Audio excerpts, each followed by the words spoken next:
Well, good morning, everybody. Ben and Woods, 97.3 The Fan. Today is Tuesday, October 21st in the year 2025. Great to be here with you this morning. I'm Woodsy. Paul Reindel's the executive producer of the program. Good morning, Paulie. Hey, how are you? Doing great, buddy. Ben Higgins is your friendly neighborhood sports anchor. He joins us as well. How are you, Benjamin? I'm good. No guttural for the Canadians today. Oh, Canada, our home and native land. We all felt really bad for the Mariners last night. God, did we ever. We got a World Series that is set. It is the Los Angeles Dodgers taking on the Toronto Blue Jays. Have not won a World Series in Toronto since Ben and I graduated high school. That's right.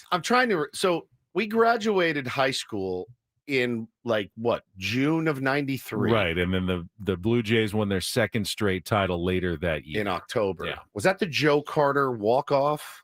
That got them into the World Series, right? Just like George Springer kind of got them into the World Series last night.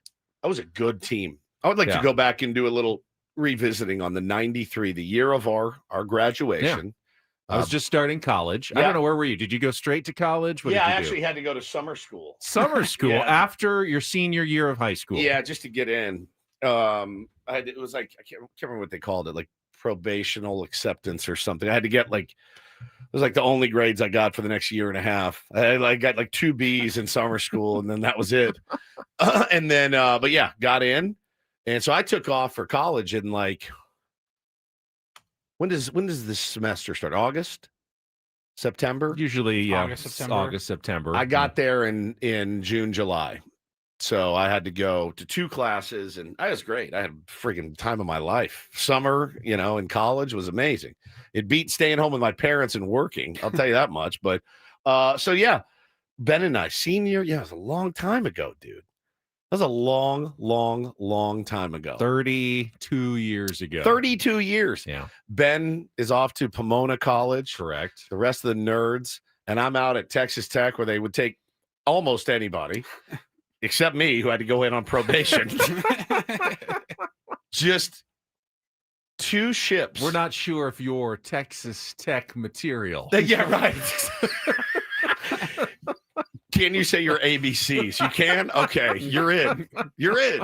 Nothing against my tech friends. That's pretty much it. That was pretty much it. I'm in? Okay, good. 2 ships in different ports. We ended up together many, many years later, and I'm certainly glad we did. Joe Carter's home run actually won the World Series. World Series off Mitch Williams. Williams. Oh, my God. That's why I was like, didn't he hit a World Series? World Series not walk-off. an NL or ALCS. Yeah, okay. No, it's unbelievable. Our heart goes out to Mariners fans, certainly. We share a complex with the Seattle Mariners in Peoria, Arizona. Maybe that's part of the problem. I wonder if they were going to pack their stuff and move to a different complex to get the Padres curse away from them, because that felt very Padres-like, my friends. It sure did. I said to my wife last night, can you imagine being up 2-0 in the series, Coming home for 3 and losing? She goes, yes. That's fair enough. That is absolutely fair enough. So we'll talk all about that today, certainly. Wanted to start the program with just a word of thanks. Another package sent to the studio. You never know what you're going to find in here in the Ben and Woods program when you walk in. Hey, Ben Woods and Paul, fellas. I will admit there was a moment of, oh, great. What do we got here? What do we have here? Well, this is pretty badass. Ben Woods and Paul, hey, fellas, longtime Tier 1, living in Orange County, originally from San Diego. I was in Pittsburgh earlier this year visiting family. Just happened to attend the Paul Skeens bobblehead giveaway game. We didn't actually get ours that day. It was madness. But the Pirates, I love Paul Skeens. The Pirates did a rare good deed and ensured all ticketed fans got one. We talked about this story on Do This. We actually said the exact same thing. Were so long, they just said, send us your ticket stub or something like that, and we will make sure that you paid a ticket, you get a bobblehead. And he said, I just recently got mine. I had a couple extra. I know how much Woodsy loves Paul Skeens. Had to send you guys a couple. Wish I had more to give you, but feel free to distribute however you want. I kind of assumed you guys could have one for the studio and one for Bo and Taylor. I'm not a bobblehead collector at all, but these are pretty elite. I hope you enjoy. Thanks for all you guys do for the community. Your impact is much bigger than sports talk.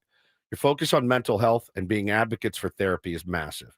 Not to mention you guys are just so genuine and entertaining. Just last night, my wife came home from a long 12-hour nurse shift. Ooh. And as we were chatting in bed, she yells, "Every day my cheese sucks." It's become a daily line in our house. So again, thank you guys for being you. One day the baseball gods will bless our baseball team. I can't wait for that celebration show and parade. Your Orange County friend, Tanner. P.S. When Paul Skeens inevitably signs with the Dodgers, you have my permission to burn these because I don't think I'll be able to look at mine every day. What a kind letter, number one. Thank you so much, Tanner. Tanner gets it. He totally gets it, man. And these things are like, we get bobbleheads and stuff. These suckers are heavy, dude. Those aren't Padres ones, so I thought maybe Ben and I could get those ones. And since you take every gift that we get, maybe we'll take the Pirates ones, and then you guys can have the Padre ones. So here's the deal. Taylor kind of deserves one for creating the line. It's true, right? So Paulie goes, I go, what do you guys want to do with these? And Paulie goes, I don't care. Ben's like, I couldn't care less. You know me. And I said, well, thank you, because here's the problem. If I come home, this doesn't work. Hey, guys, I got you a gift to share. It's mine. It's mine. No, it's mine. It's mine. It's mine. It's mine. Mom, it's mine. You literally, it's like Noah's Ark in my house. You have to get two of everything. Oh, God, there was something. Oh, Hannah walked in last night. I had asked her I go, do you have an old yoga mat that I can take to like foam roll on before the games and stuff? Like when we're at our Airbnb. She walks in. She has this old rolled up yoga mat. She goes, did you still want this yoga mat? Taylor goes, I want a yoga mat. I go, for what? For what? For what? Just because somebody has it, you want it? Oh my God. So if I took one home, Bo would love it. He loves Paul Skeens too. He'd put it in his room. We'd wake up, he'd be gone. Taylor would be sleeping with it under his. So now, Taylor, you have one. You can do whatever you want with it. And Paul, you have no idea. It is Noah's freaking Ark in my house. You have to have two of every single thing. You cannot. I'll do an experiment. I'll walk up to Bo and give him a paperclip. Hey, Bo, I got you a paperclip. And I'll film it and watch it. I want a paperclip. Where'd you get that? Why does he get one and I don't get one? It's maddening. It's absolutely maddening. But it's true. The every day my cheese sucks is one of the greater lines in history. I don't know where it came from, but just one day, if you missed that story, my wife, he's so hard to feed. He eats yogurt. And that's it. Yogurt. Breakfast, lunch, dinner. Yogurt. Some strawberries. That's it. Found a little affinity for cheese for a couple weeks. So for breakfast, Hannah's like, I got to get him some protein. So she puts the little Baby Bell out on his tray, peels it the whole bit. Bo comes out. He eats his oatmeal or his cereal or his waffles, whatever. And Taylor comes out. He sucks down his 3 yogurts, usually goes and gets 3 more, sucks those down. And he looked down at the cheese and he goes, what is this? And Anna's like, it's your cheese. And he picks up the thing and throws it across the room. And he goes, every day my cheese sucks. And she told me that. I go, I can't even be mad, man. I can't even be mad. It's just one of the best lines of all time. So definitely one of those sticky things that has stuck with us forever. But I do appreciate it, Tanner. Very kind of you guys, and very kind of you guys to let my kids have it. They were going to fight you for this. My boy Alex in the chat says, one might as well be none. The 2 kids mantra. That's exactly right. One might as well be none. The lengths that you have to go to sometimes to like hide the stuff from the other one. And Bo's no different. I mean, he's the same. If he found out I brought Taylor home something and he didn't get one, Bo's just different. He'll break into tears. Like, and then you're like, oh man, I am a turd. And it was kind of the difference last night when I was saying goodbye to the boys, because I'm leaving this morning after the show to head to Arizona to play in a baseball tournament. And I said, hey, let's hit the shower, have our dinner, and then we can cuddle a little bit because I'm leaving in the morning. Taylor could not have cared less. Bo breaks into tears and just no. And Ben asked me this morning, which one did you like better? It's obviously easier when Taylor's like, see you later, but I like it more when they cry. Is that mean? It makes you feel very loved. Very loved. Mean would be bringing one Paul Skeens bobblehead Correct. home for Taylor. Correct. After telling Bo that you were leaving. That's exactly right. And by the way, Bo, just to ease your pain, I got your brother a Paul Skeens bobblehead. That would be mean, I think. So at some point, you do have to teach them that not everything is going to be equal all the time. I'm trying. You know what my number one mantra is for them, and I say it to them 50 times a week. If you never listen to anything I say, remember this one. When I'm dead and gone, remember that your dad told you life is not fair. It doesn't make sense. Sometimes some kid is going to get your spot because his dad is the coach. Sometimes some guy's going to get the girl that he doesn't deserve.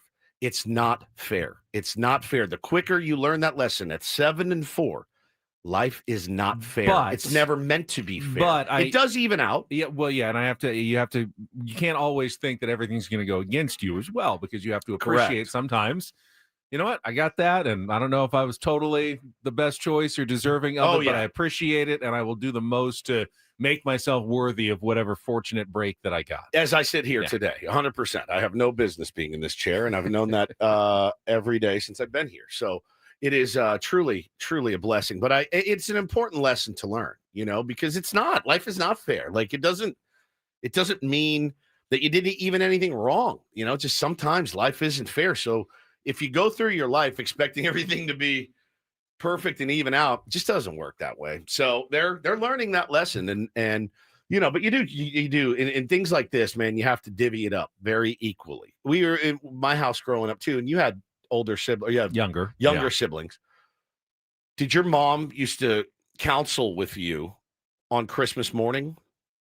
Because I got the counsel before. Some of that for sure. Yeah. I remember because when I got older, there wouldn't be as many things for me. I understood it though. You understood it. You grew up. You were 50 years old when you were 7. Yeah, that's true. And there was a bigger age gap, and it's like, the younger kids want to have more things to open. It's not always going to be the same number of presents. Some of your presents might be a little bit better, more expensive. Which that's all you cared about. Of course, and I understood that. He's opening charcuterie boards when he's 14. Yeah.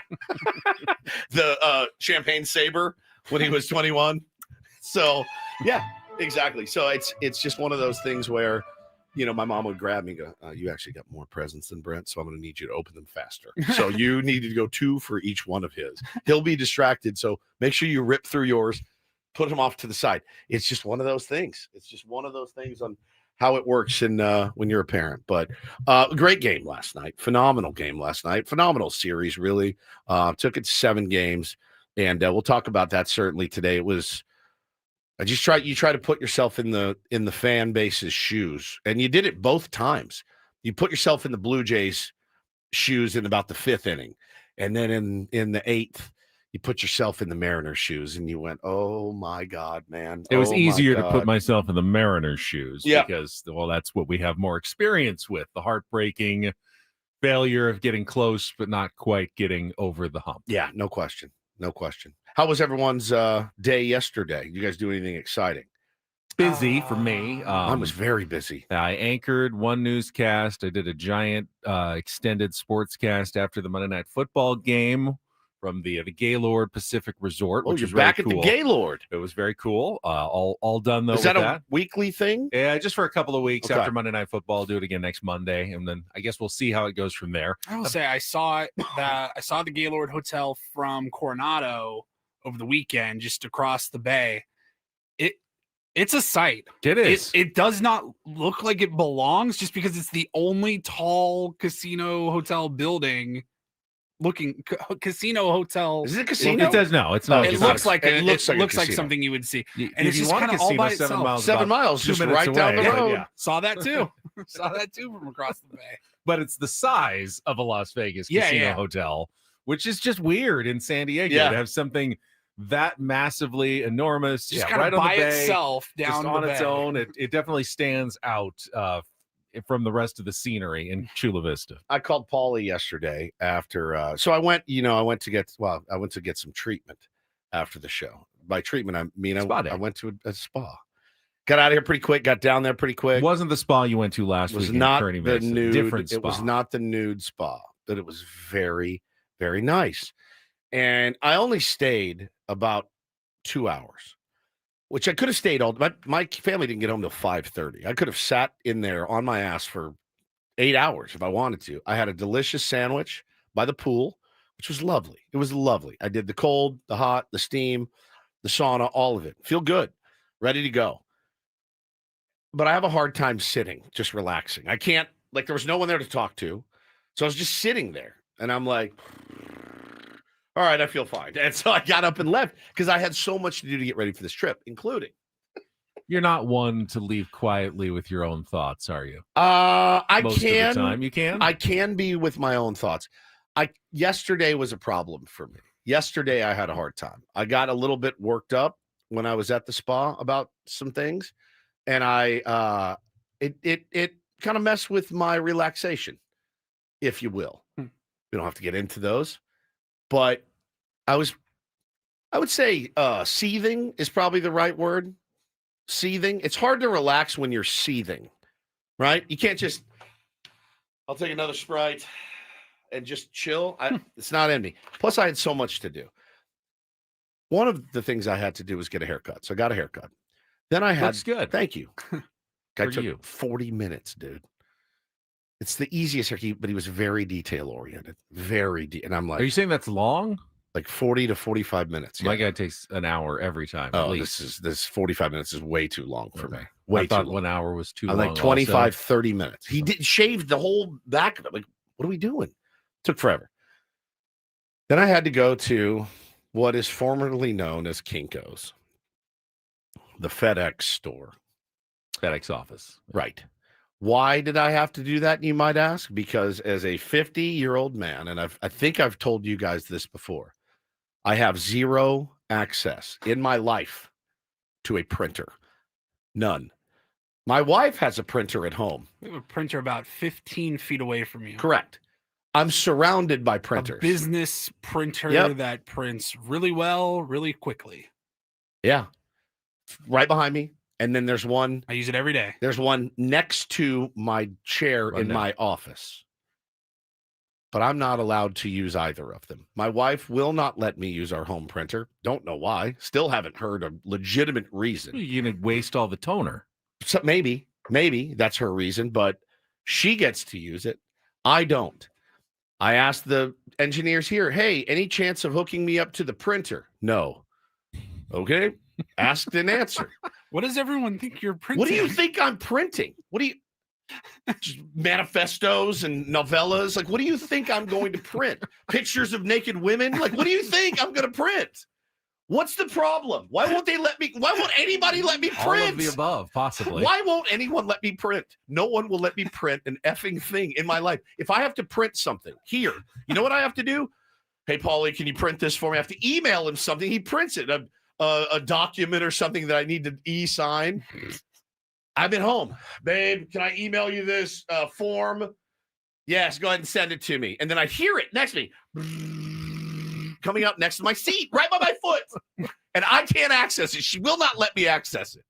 So I had to go to Kinko's. It's not Kinko's anymore. Hannah says in the chat, printers are fickle. You mess everything up.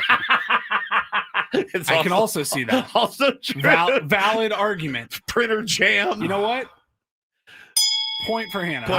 I remember, just quick aside, I remember one of my first jobs back in the day at the old 690.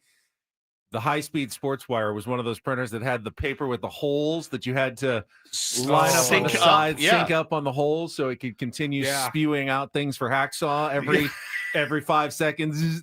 Just constantly all day. That sound. Kendry Morales with a home run. Vladimir Guerrero had key hits. And we go through reams of paper. And Must be nice. I'd have to make sure that, get it back in the printer, get the holes lined up again so it works. It was fickle. It was fickle. Every human being on the planet has access to a printer, but me.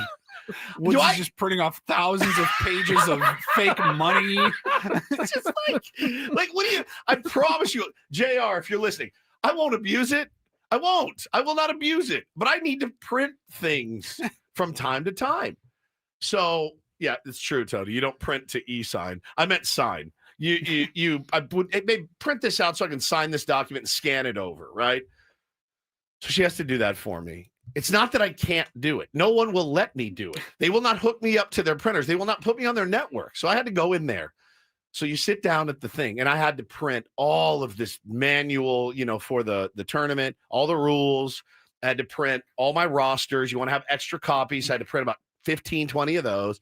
I had to log my roster into Excel. First time I've ever used Excel in my whole life, ever. Did that, no problem.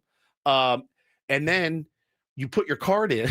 I put my card in, and it's like, select prepay, how much you want to use. I'm like, I have no idea. It's like going into the gas Yeah. station. It was how like, much I I had need. to prepay at Kinko's. And I'm like, can't I just do the work and then you charge me after like a normal person? So I had to select. So I select $25 just to give myself. So I'm working and I'm putting stuff in. All of a sudden, bing, you have 3 minutes left. I'm like, oh my God. And I'm like putting in all the names. Bing, you have 2 minutes left. Bing, you have 1 minute left. Out of the scrounging to get in and hit print. So I finally got it printed. And then I had to go to the copy machine and make 20 copies of it. It was a nightmare, dude. It was total nightmare. Timed. We have that stuff. We Is have that insane. self-serve car wash, and you put the vacuum in, like the $2 Yes. in, and it gives you 5 minutes. It's like, I'm running out of time. I gotta get this all done before I it hate runs it. out. I hate I it thought so it was much. interesting. I thought it was interesting that you said you did an Excel sheet for the first time. Yeah. I think we learned about that in like elementary school. I Probably didn't. took a class. They used to have, I don't know if they still do, like public libraries and stuff. They would have Yeah. like computer classes, probably usually for like For the senior elderly, citizens. right? What if we put you in one of those classes and you can bring your certificate home and Then I get a prove to Hannah printer? that you are authorized to use a printer? I don't know what her hard on is about it, I don't know what the hard on is here about why do you have printer access here? I do not have printer access here either, I don't believe. What's the deal? I could tell you, but then I'd have to kill you. I'm like a valuable employee. I might I need to. do have printer access at Channel 10. Right, though, of so course I you can do. I can print things there. I bring value to 97.3 The Fan in my next contract. That's what I'm going to put in there. Yeah, Jeter says just use the work printer. So the way our network is like set up is when you're logged in under your user, Yeah, that's the access you have to the printer, and like whether or not you have it. yeah. So, like, they give you access. My username has access to the printer, which is why you have to send Ask you to print everything to stuff. me Yeah. to print it. They won't grant your username access to the printer. Do you know what this woman told me that I'm married to? You know what she said? You can't use this one. You can come by my office if you want to. I go, I'm not coming by your office. Just give me home access.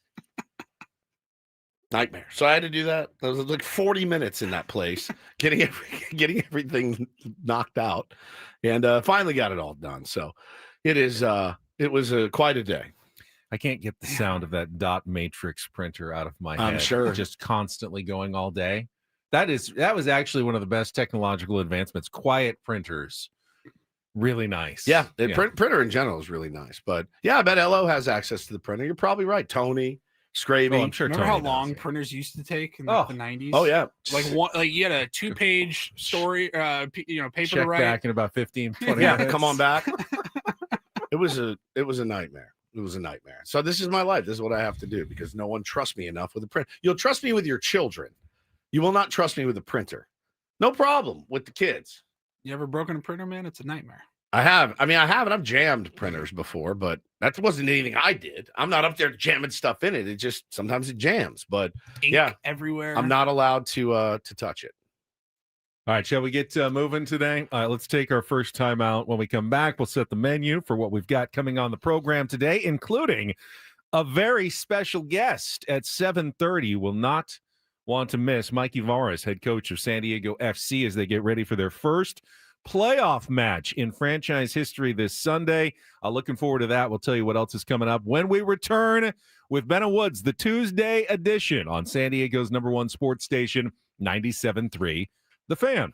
First, though, Woods and I, hey, be responsible. If you are a family person, man, woman, and you have children and you don't have a will or a trust, you are potentially leaving your family in a world of hurt if something unexpected should happen to you. That's exactly right, my friends. Get that peace of mind by going to trustandwill.com. Fill it all out. They walk you through it. At the end of the day, all you have to do is when you check out, put in Radio 20, and they'll give you 20% off your trust or will. It takes less than an hour. Yep. Your time may vary, but you're just answering some online questions. Very simple, like any questionnaire you've filled out. It's your own personal information, so you can do as detailed as you want, or just get it done pretty quickly, and you'll still have that trust or will in your safety deposit box, in your drawer, in your safe at home, wherever you want to keep it. Just make sure your family knows where it is, and then they'll know what to do in the event of the worst happening.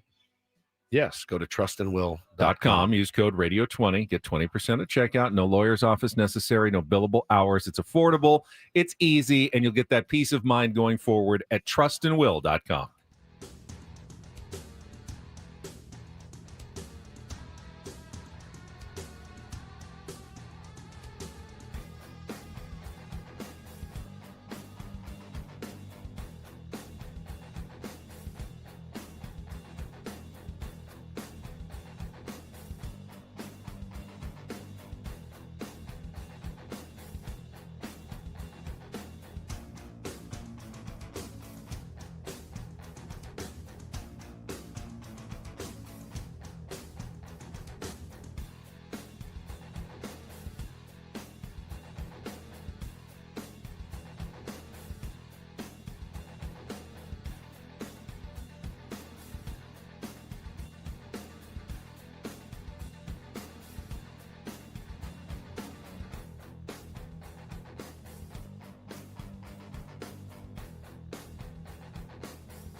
Hey, player, this is all yours.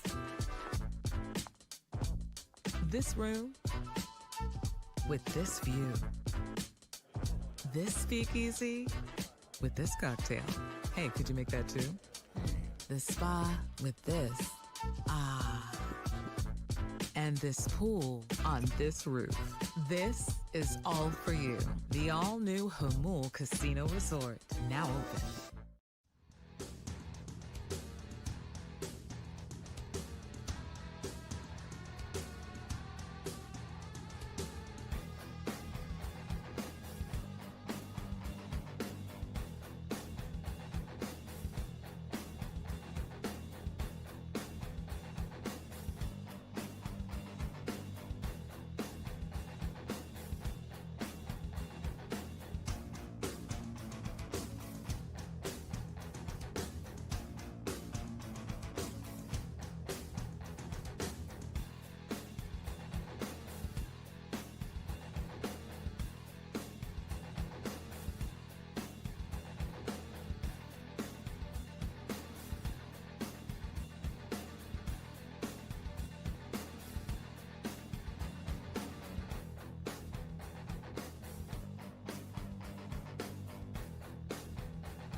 Staples would like a word with your FedEx office choices. This hour on 97.3 The Fan, brought to you by Staples. I bet I could get a new printer there. Your local Staples has hot deals and super low prices throughout the store and everything for your business. And right now at Staples, save up to $125 off your print order.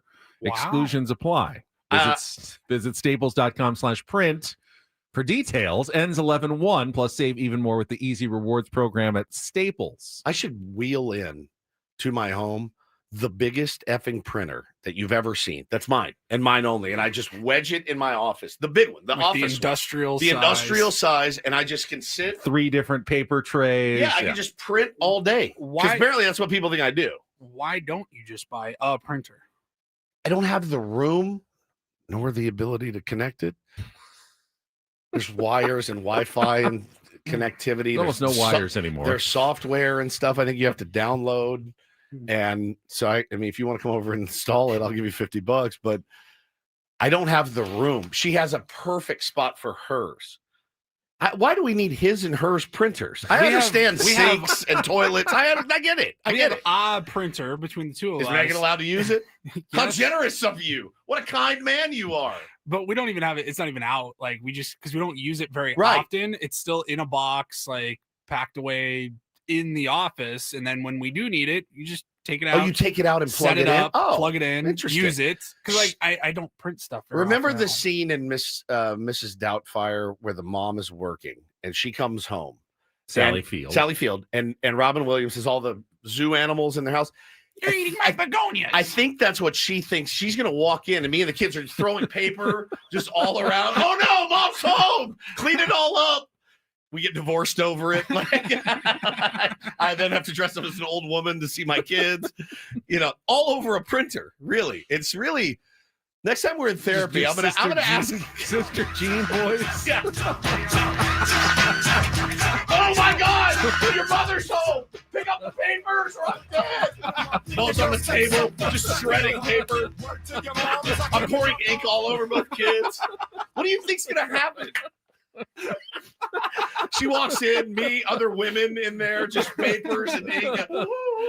You got me. You got me. Oh, God. I'm going to bring it up to our shrink the next one. Like, this woman will not even let me use her printer. She will not connect me to it. I have no access to it. I have to go to her and beg to print something in my own home. I don't understand this. I have an interesting scene. Interesting scene. Fantastic. It is so good. Well, here's what we've got coming up on the program for you today. We'll get into Game 7 of the ALCS here in just a minute or two. Padres talk in our 7 o'clock hour. Of course, we got the news yesterday that Albert Pujols will interview for the managerial job tomorrow here in San Diego, but there are still some other names out there. We can talk about Albert's candidacy at 7:30. I mentioned Mikey Varas from San Diego FC, their head coach, going to be here ahead of their playoff match on Sunday. In the second half of the program, our Padres smorgasbord, we're going to take a deeper dive into A.J. Preller's tenure with the San Diego Padres. Morning, after guys. yesterday's news when Eric Grupner joined us and said John Seidler has begun talks with A.J. on a contract extension, and they're optimistic that he will remain the POBO, president of baseball operations for the Padres, beyond 2026. His last year in his contract will kind of go back and look at the moves and evaluate his decade-plus tenure with the San Diego Padres in our 8 o'clock hour. We'll also have our usual features like Take on Woods, the Randall Report, and probably a quick edition of Don't Do This because we need to get to Mikey Varas right at 7:30 because he's got a busy week this week, no doubt about it. He's kind enough to make a few minutes of time for us, so we're looking forward to that. But let's check traffic with Kelly, and then we'll come back. Game 7, they are rare, they are special, they are agonizing, even when it's not your team. And we were all glued to our televisions last night. That's coming up next year on 97.3 The Fan. From the 855 Get Ross Traffic Center, protecting San Diego after accidents or injury, here's Kelly Danick. Traffic is brought to you by Toyota of Poway, voted San Diego's #1 Toyota dealer by USA Today. Well, if you normally travel East 8 to Mission Valley, listen up, because you're going to find all lanes blocked from Fairmont to College for investigation of a fatal collision that happened around 10:30 last night. Traffic is being diverted off at South End northbound 15 as that investigation continues. Also getting reports of some sort of debris in the left lane south on 67 before the 8. Eastbound King Freeway before Euclid, watch out for a stalled car in middle lanes. And in North County, southbound 15 before the 76, vehicle over the side of the right shoulder. Toyota of Poway has been voted San Diego's #1 Toyota dealer by USA Today, with APRs as low as 0% and tons of new Toyotas on the ground. No tricks, only treats during the Trucktober sales event happening now only at Toyota of Poway or online at toyotaofpoway.com in the heart of San Diego. I'm Kelly Danick with Ben & Wood, San Diego's #1 sports station, 97.3 The Fan. So you could tell last night from the get-go, it wasn't going to be one of those, 1-0 pitchers duel Game 7 type matchups, as both teams got some hits and scored a run in the first inning, trading runs. The Mariners starting by scoring off of Shane Bieber. Yep. Then the Toronto Blue Jays answered off of George Kirby in the bottom of the first inning. But after that, both starting pitchers settled in for a couple of innings, and it was sitting there at 1-1, and you just you're waiting for something to happen because you feel like, okay, probably the next team that does something big wins, is going to win this game, right? And it was the Mariners, of course, that were the next team that did something big. It came in the form of Julio Rodriguez solo home run to lead off the top of the third inning. And then when Cal Raleigh added the solo shot in the fifth to make it 3-1, in Seattle, they were starting to count the outs. It was a ways to go. It was still the fifth inning, but you can see the finish line of the World Series for the first time in franchise history in sight, Woods. Oh, yeah. Yeah, 3-1. You look at it and you start working it out in your head. You said, okay, they're going to go to Munoz. He's probably going to get at least 5 outs, at least for this team. You start thinking ahead of who you want to see. And they went, I didn't have a problem with Brian Wu coming in. No. He was their best pitcher all year long. The one thing I wondered, and I saw it after the game, so I had to go back and actually double check. I had to go back and double check why I saw a litany of Mariners fans going, should have never taken Wu out. Should have never taken. I'm like, he gave up a hit and a walk, and it was Then they left him in to field the bunt to the sacrifice over. And then they took him out for Bizzardo. Now, the Bizzardo move I thought was a little bit questionable. But again, I've said this all year, and I stand by this. I don't know Dan Wilson's team like Dan Wilson does, and neither do you, right? So as far as who I go to in the pen, it's very hard to look at it and say, well, you should have gone to Munoz there. Unless the one thing I did question is it's George Springer with a base open.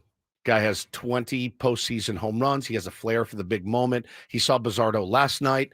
Bizzardo on back-to-back nights. Using Bizzardo the night before when you didn't really have to. You're down 4. Like, that's a guy I would have let sit. So those things, yes. But I think Bizzardo can get this guy out. I tend to agree with you. He just didn't. Letting him swing it there is another. It's another decision entirely. At first base. Yeah. So I got in a long little text argument with, not argument, but Adam texted me. He thought it was or ours. I think it was a solo one. Well, we had a threesome with Adam. We did, and then he's texted you on the sly, solo. A little text on the sly. He was losing his mind. You can tell he's never managed a baseball game. And he was incensed that Dan Wilson did not bring in Munoz, his best relief pitcher with the season, the American League Championship Series on the line. So was Joe Davis, actually. And I made the same point that you did. You know, it's not cut and dry. Dan Wilson knows his pitchers. Ben, it is cut and dry after it's happened. Well, it's cut and dry. Yeah, we're all the greatest pitchers of all time. Fantastic when he came in later in the game either. Gave by up the way. 2 barrels, didn't he? But in that situation, I do kind of see the side that Adam is making. If this was the Padres and they are 8 outs from the World Series, but the tying runs are on second and third with 1 out, and you've got 2 of your better right-handed relievers available, Jeremiah Estrada and Mason Miller. Which one do you go with in that situation? Mason Miller. I go with Mason Miller. Yeah. And in the case of the Mariners, and again, we don't have all the information, but Munoz is their Mason Miller and Bizzardo is their Jeremiah Estrada. Both have had really good seasons. Yeah. Both are good right-handed pitchers that you do trust and have come through for you in the past. I didn't even know enough to make the Estrada comp with Bizzardo. He's been really, really, I've seen really him good out there, but he's been really good. But he's not as good as Munoz. I've seen all their relievers in that last series. It was a lot of bullpen use. And I know I'm I don't know who's high leverage, who's not. I have no idea. I know that Munoz got out of it, but by the skin of his teeth. I mean, a barrel to Josh Naylor, a barrel that he caught. What was the exit velo on that line drive he caught? 105, 108 to double off. He was not lights out either. I mean, he gave up hits and there's just no way to tell. Look, it's really fun to second guess. And I think if I'm a Mariners fan this morning, I think I would not go on the radio, I promise you, and go, why would you go to Bizzardo? I would have said it yesterday morning before the game. Why did we go to Bizzardo last night? Why did we go to Bizzardo last night? They were chasing 4 runs.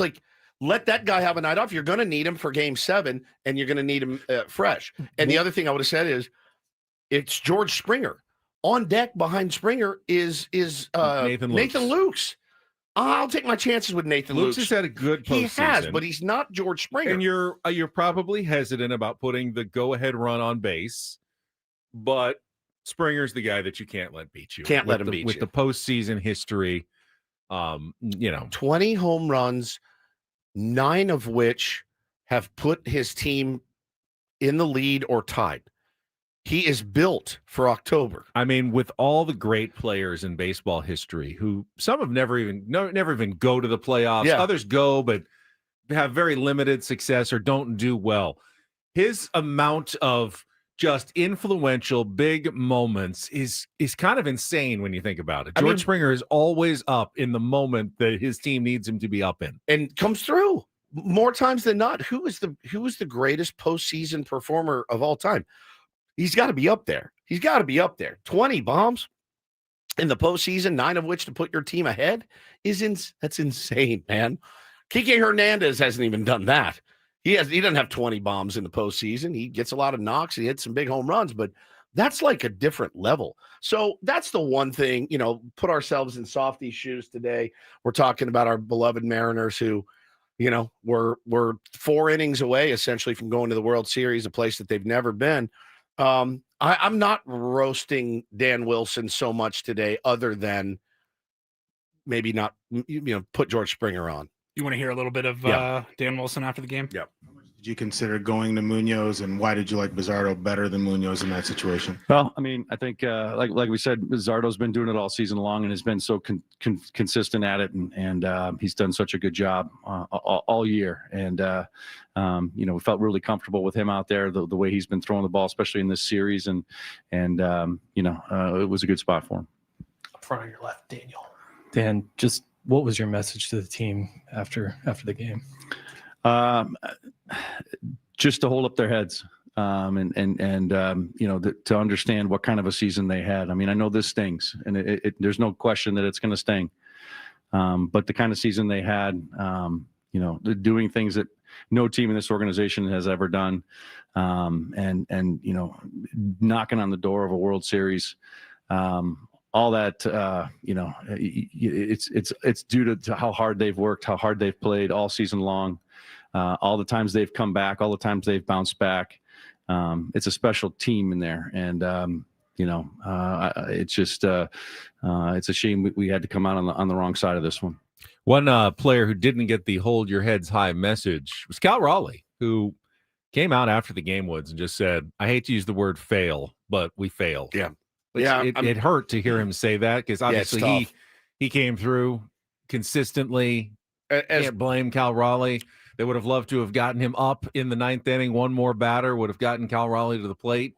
That would have been a moment to see what would have happened. But give credit to Hoffman, who struck out the side and did not allow Cal Raleigh to get into the batter's box in the 9th inning. Bo asked me after the game, we were watching them celebrate. He goes, why are the Mariners sitting there watching? And I said, you'll learn this. You want the pain. You want to see it, and you want to try to put yourself in their position next year. Like, you want to watch a little bit and watch them celebrate, and remember that feeling as you go into your off season, or you go into spring training or whatever it is, because you don't ever want to feel that pain again. It's like it's got to be the worst feeling on the planet. 162, spring training, all of it, to be in that position. And for me, the thing that would wreck me the most is stealing 2 games in Toronto and coming home for 3 and not being able to close it out. That would absolutely gut my soul if I was a Seattle Mariners fan.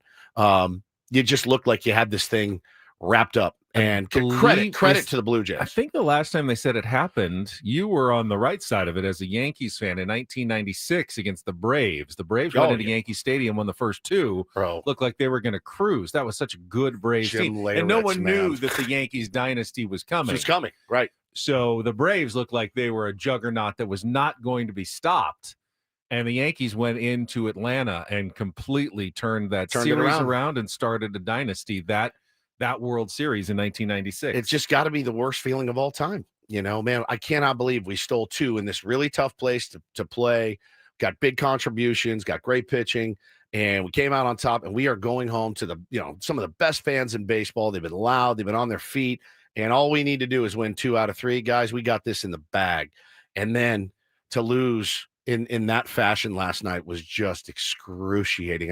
My heart breaks for you guys. It really does. And to me, again, the last team to never make a World Series it's just insult to injury. The graphic they put up of, at least in the other sports, there was like 4 teams that have never made the Super Bowl, 5 that had never made the NBA Finals, 4 or 5 that had never made the Stanley Cup Finals. But in baseball, the it's Mariners, one. It's stand alone. And they were that Seattle close. Mariners, and this is the 4th time they've gotten to the ALCS, but not been able to get over the hump. Yeah, our friend Gab Gowdy last night tweeted, there's just something about I can't explain it, but your baseball team losing feels far worse than any of the other professional sports. And I said, it's not even close for me, at least. When Notre Dame lost to Ohio State in the national championship, I was over it in about 2 hours. I really was. It didn't really affect me after that. And there's a sense of pride I felt being there. Like, I was like, man, look at all we've overcome. We lost this heartbreaking game early. You made it, man. That's something to hang your hat on. You got beat by a damn good Ohio State team. And baseball's different. Your team makes the playoffs. You get eliminated in the first round. And you're like, man, F you guys, dude. You left 6 guys on base today, and our manager picked the wrong guy to throw the 7th. and you're not proud of them. It's weird. Like, and after 162 games, you should be damn proud of your team, right? You made the playoffs. Like, yeah, you got eliminated, but holy cow, man! I promise Seattle fans after the initial sting will feel proud of that. Yeah, team. I see what you're saying. Once in football, if you lose like on the doorstep of the championship game, all right, you're missing out on one game, which would have been cool, 3 hours. But when you miss out on the World Series, you're missing out on God, I know the World up to Series. 7 more games, another week and a half of entertainment and watching your team that you love doing. You want it to last as long as possible. It's so easy to you're say, still watching the Super Bowl. Even if yeah. It's so easy to say too. The reason that baseball is like that is because you commit so many months, right? 162 games, and that's certainly a part of it.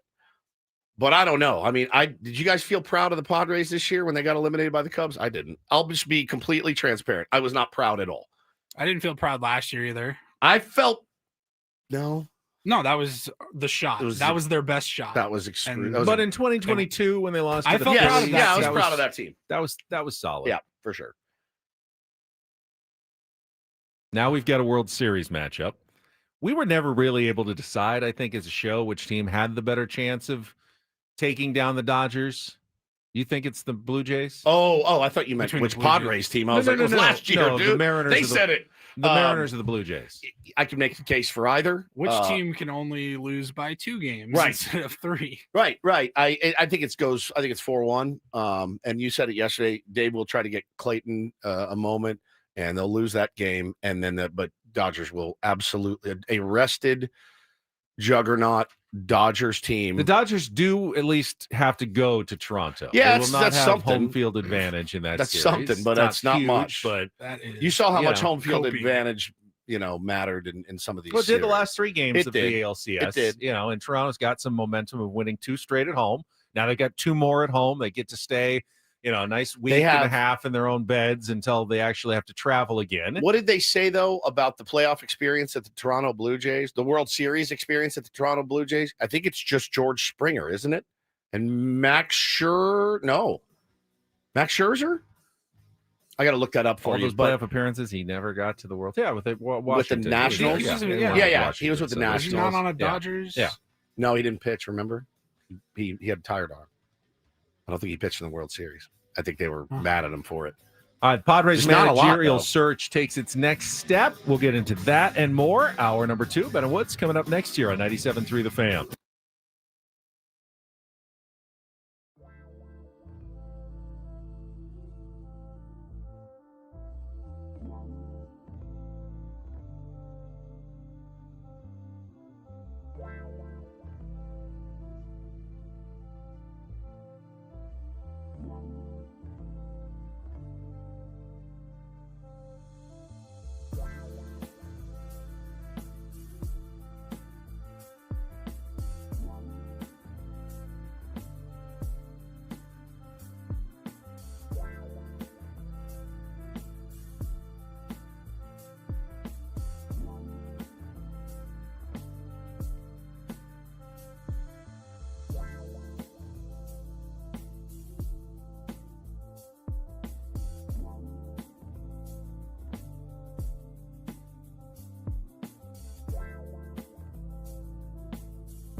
Keep an eye out for Albert Pujols.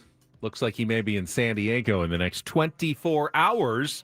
The reporting, multiple sources saying that Albert Pujols will interview for the Padres managerial job tomorrow, is presumably sitting down with A.J. Preller and Eric Grupner and John Seidler and Josh Stein. We were told those are going to kind of be the main four people making the decision on the new manager of the San Diego Padres. And this comes, Woods, yesterday with the news that the Angels and Pujols are not an item anymore. That he interviewed with the Angels, but they are going to go in a different direction. We're either unable to reach contract terms. They had a different idea of what they were looking for or what Albert was looking for in an organization, which to me is a little odd. I mean, the Angels know him better than anybody. That is a little odd, but it's the Angels. He's been in that organization. He's already working for them. And he was the number one candidate for the Angels. Like right away, they said, immediately, we're going to focus in on Albert Pujols. And then somewhere the process derailed, whether it's over contract or that's just the excuse, because it's possible Albert looked around and went, I've got other teams that are interested in me that I would probably be a better fit with than the Los Angeles Angels. And you guys don't even have air conditioning in the weight room, so I'm going to pass on that. They also interviewed, I guess, Torrey Hunter, Angels legend as well, and they sent him packing as well. Kurt Suzuki is also up for that gig, as is Bo Porter is interested in that job. I haven't heard Bo's name in a long time. Used to manage the Astros. Rocco Baldelli, Brandon Hyde are the names that the Halos are looking at right now. But it's maybe it is as simple as they're just a ridiculous organization, and it's like if you can't close the Albert Pujols deal, and you're the Angels who are already paying him. Wow, that's kind of maybe that's what Artie Moreno's thinking. He's like, really, you want $6 million, all the money? We didn't give you enough already.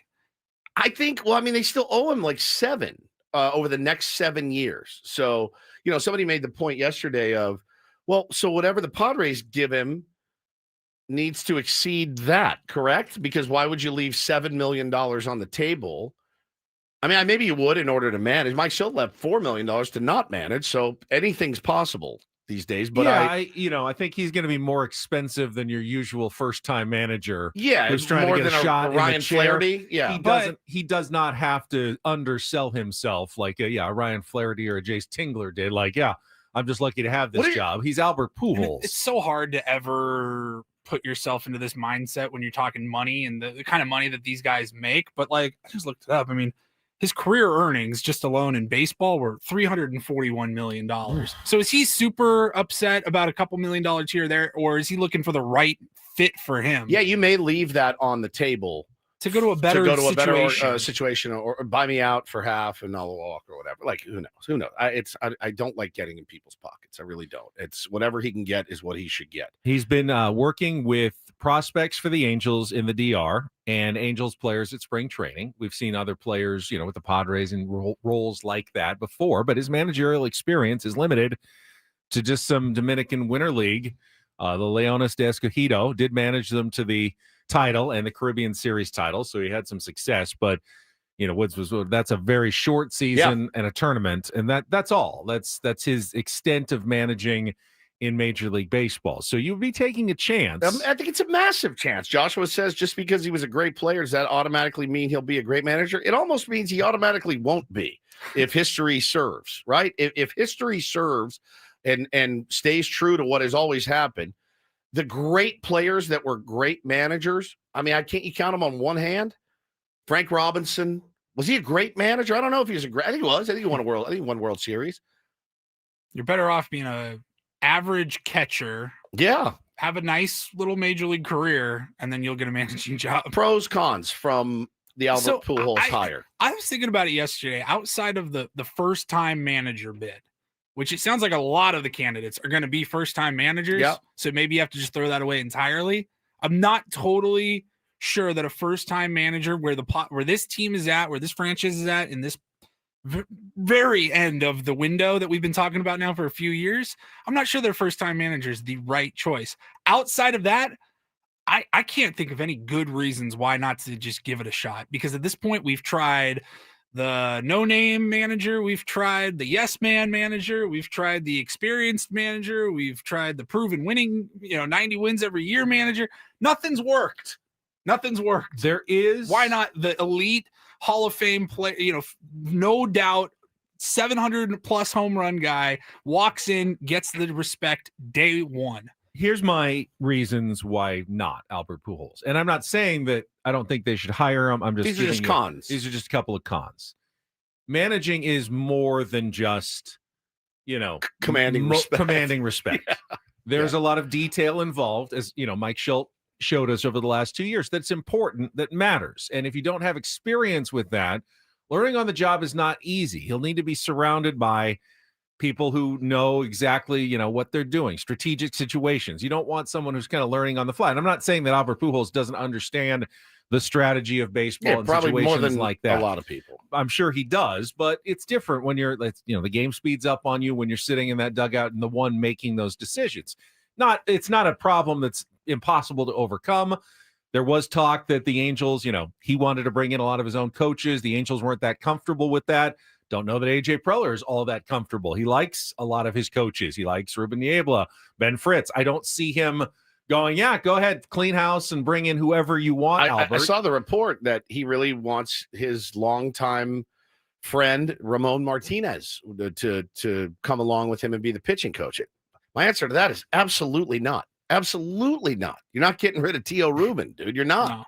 No. That cannot happen. That would be a real drag. It also feels like this is kind of uncharted territory here with Albert Pujols because has any player better than him ever tried to manage? I don't think so. He's on like the elite of elite lists. Like Ted Williams. Like he's on the top 10, maybe all time list. You know what I mean? He's in that conversation. Ted Williams was a horrific manager. One of the best players to ever do it. Like he was great, not good. Like maybe he's so good that it's just like, how do you decide? Derek Jeter failed as an executive. Michael Jordan as an executive. Just because you're a great player does not mean you're going to be good at other elements of the job. I'm not trying to be an executive. Which brings me to my other con. Trying to be a coach. Again, I'm just worried about a little bit. Is he going to be completely bought in? If it's not what he kind of expected, he's not tied to the Padres organization in any way. Is he willing to see this through? Because there are going to be some hard moments. Is this really what Albert wants? And it may be. I don't know Albert Pujols well enough to know what he is thinking and his personality. But is he going to be completely bought into the World Series championship in San Diego? The message that's coming from the top, from the fans, what the Padres want. Is he 100%? Is he as committed as we all are to winning a World Series title for San Diego? Yeah, I mean, one would hope you don't take that gig without. That's what I hope. Without being all on board. I mean, look, it's. Again, that's when I fall back to who's done it better than him. I see the big name. I see the big name. I see the excitement of it, and that is actually what makes me a little bit nervous about it. Is that because it's such a big name?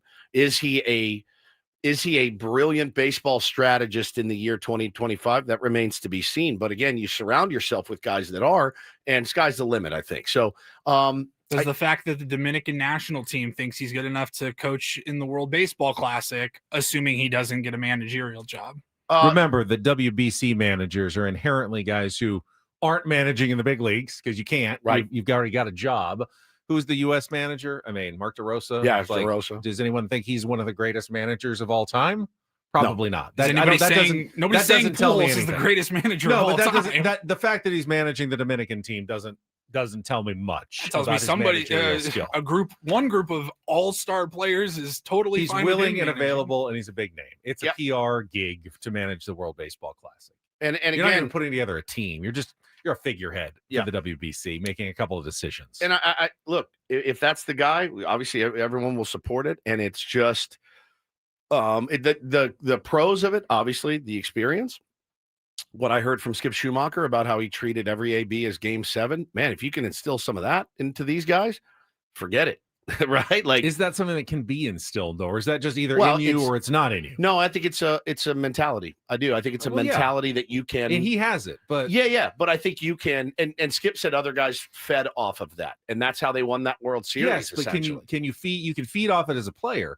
can you feed off as a manager who's not going up there and treating every at bat? He's just sitting in the dugout now. No, but it's more of that's the message. That's his message to the guys. That was Mike Schilt's message, I think, too. He was a every game is the most important game you're playing kind of guy. Every at bat is the most important at bat. That was Mike Schilt's. So why message. did he give away so many outs? I don't agree with your. I mean, that's what he said. He had differing strategies of what he said and what he actually did. Just quickly, Kevin Acee saying the Padres are expected to interview Ruben Niebla. The team has also reportedly shown interest in Nick Hundley.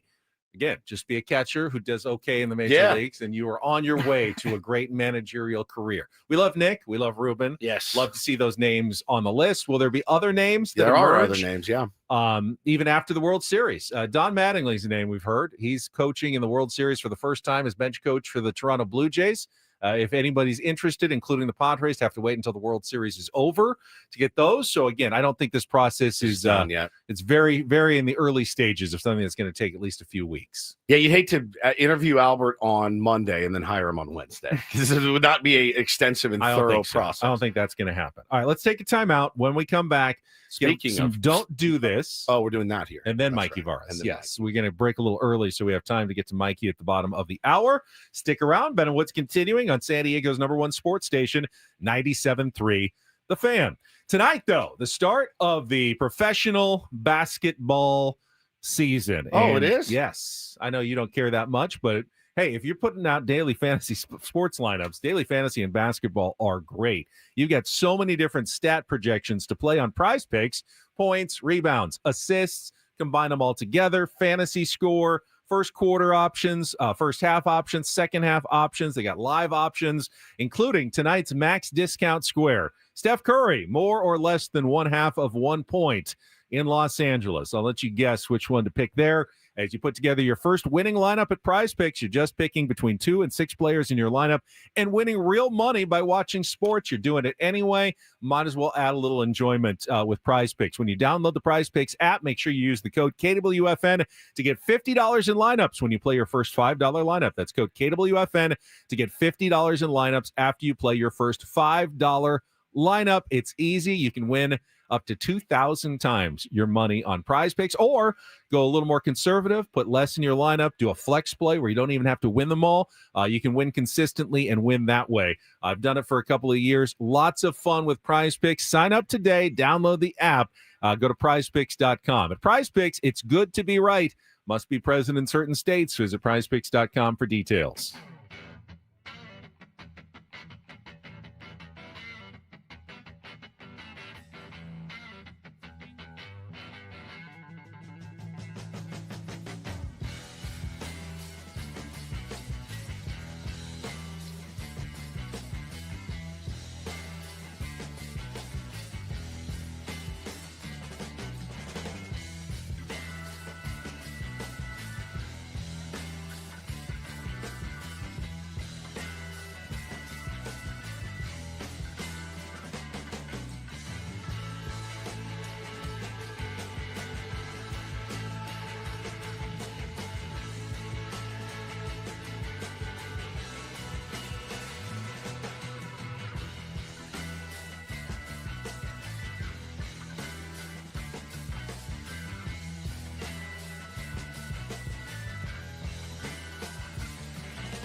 Hey, player, this is all yours. This room with this view. This speakeasy with this cocktail. Hey, could you make that too? The spa with this. Ah. And this pool on this roof. This is all for you. The all-new Humul Casino Resort, now open.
Mikey Varis at the bottom of the hour. First, it's Don't Do This, brought to you by Trust and Will. Don't leave your entire estate, house, kids, and life savings up to chance if and when you die. No. Set up a trust or will online at trustandwill.com. This is a lot more affordable than you think. Visit trustandwill.com for more info. Talk about stepping in it yesterday. The El Paso Chihuahuas sent out a tweet. It was Padres AAA affiliate. Yeah, well, I have so much Chihuahuas gear that I wear all the time. Love it. Love the El Paso gear. John Conniff always brings it for me from Mad Friars. I appreciate you, John, very much. I wear it all the time. Stepped in it yesterday, and I don't know why. Seems like an unforced error, right? One that you didn't need to do. They tweeted out, former Chihuahua Blake Snell, good luck 2025 World Series. But that was what the graphic says. But then it said in the tweet body, I can defend at least. All right, he played for the Chihuahuas. Like a third of an inning or something. That's true. He just went. Was it like a rehab assignment? It threw like one pitch. I think he faced one batter. Okay, so this is wholly unnecessary already. Again, I think it was a bit. Uh-huh. They turned off comments on it, which is hysterical. But this is the most egregious part. Big congrats to former Chihuahua Blake Snell, headed to the World Series final. The final is World what Series got final. Me. World Series will suffice. It will. It's all you need. Never heard of the World Series. The World Series final. Are they doing a bit to see who's going to bite on their bad social media skills? They must have. Do you need? Some people just like interaction, but they turned off the comments. The World Series final, it starts on Friday between the Dodgers and the Blue Jays. And yes, Blake. The Super Bowl game. I wonder if that was AI. Oh. I wonder if it was. That sounds kind of AIEOU. doesn't it? Very AI-ish. Interesting. So, yeah, they got dragged all day. Like, just crushed. We have seen too many of these stories. This one particularly gnarly. Minnesota Vikings cornerback Isaiah Rodgers got burned in the loss to the Eagles over the weekend, opened up his DMs on social media. Never do that. Well, I mean, I'm sure athletes are dealing with this all the time. This one was particularly bad, so he posted it online to shame the person who sent it to him. I can't really read any of it. Did he post the person's username? Because that you have, if you're going to do so that, I believe think so, you need because to post the person at the end, I'll say this, at the end apologized, admitted what they did was completely unacceptable. After they got dragged publicly. There you go. But he said, good bleeping bleep bleep face. You bleeping suck. Bleeping third down. You know it's a pass, and you just gave the Eagles the win. Good bleep bleep face. Bleeping racial slur. You're worse the Hitler. Not than. Worse the Hitler? Worse the Hitler. Should have never picked you up. Worthless piece of bleep. Waste of air. Good Lord. Racial slur. Really, really gnarly. So he posts it. Yeah. And then did the guy write back? I didn't see the post, but according to the story on TMZ, he did admit that what he did was unacceptable.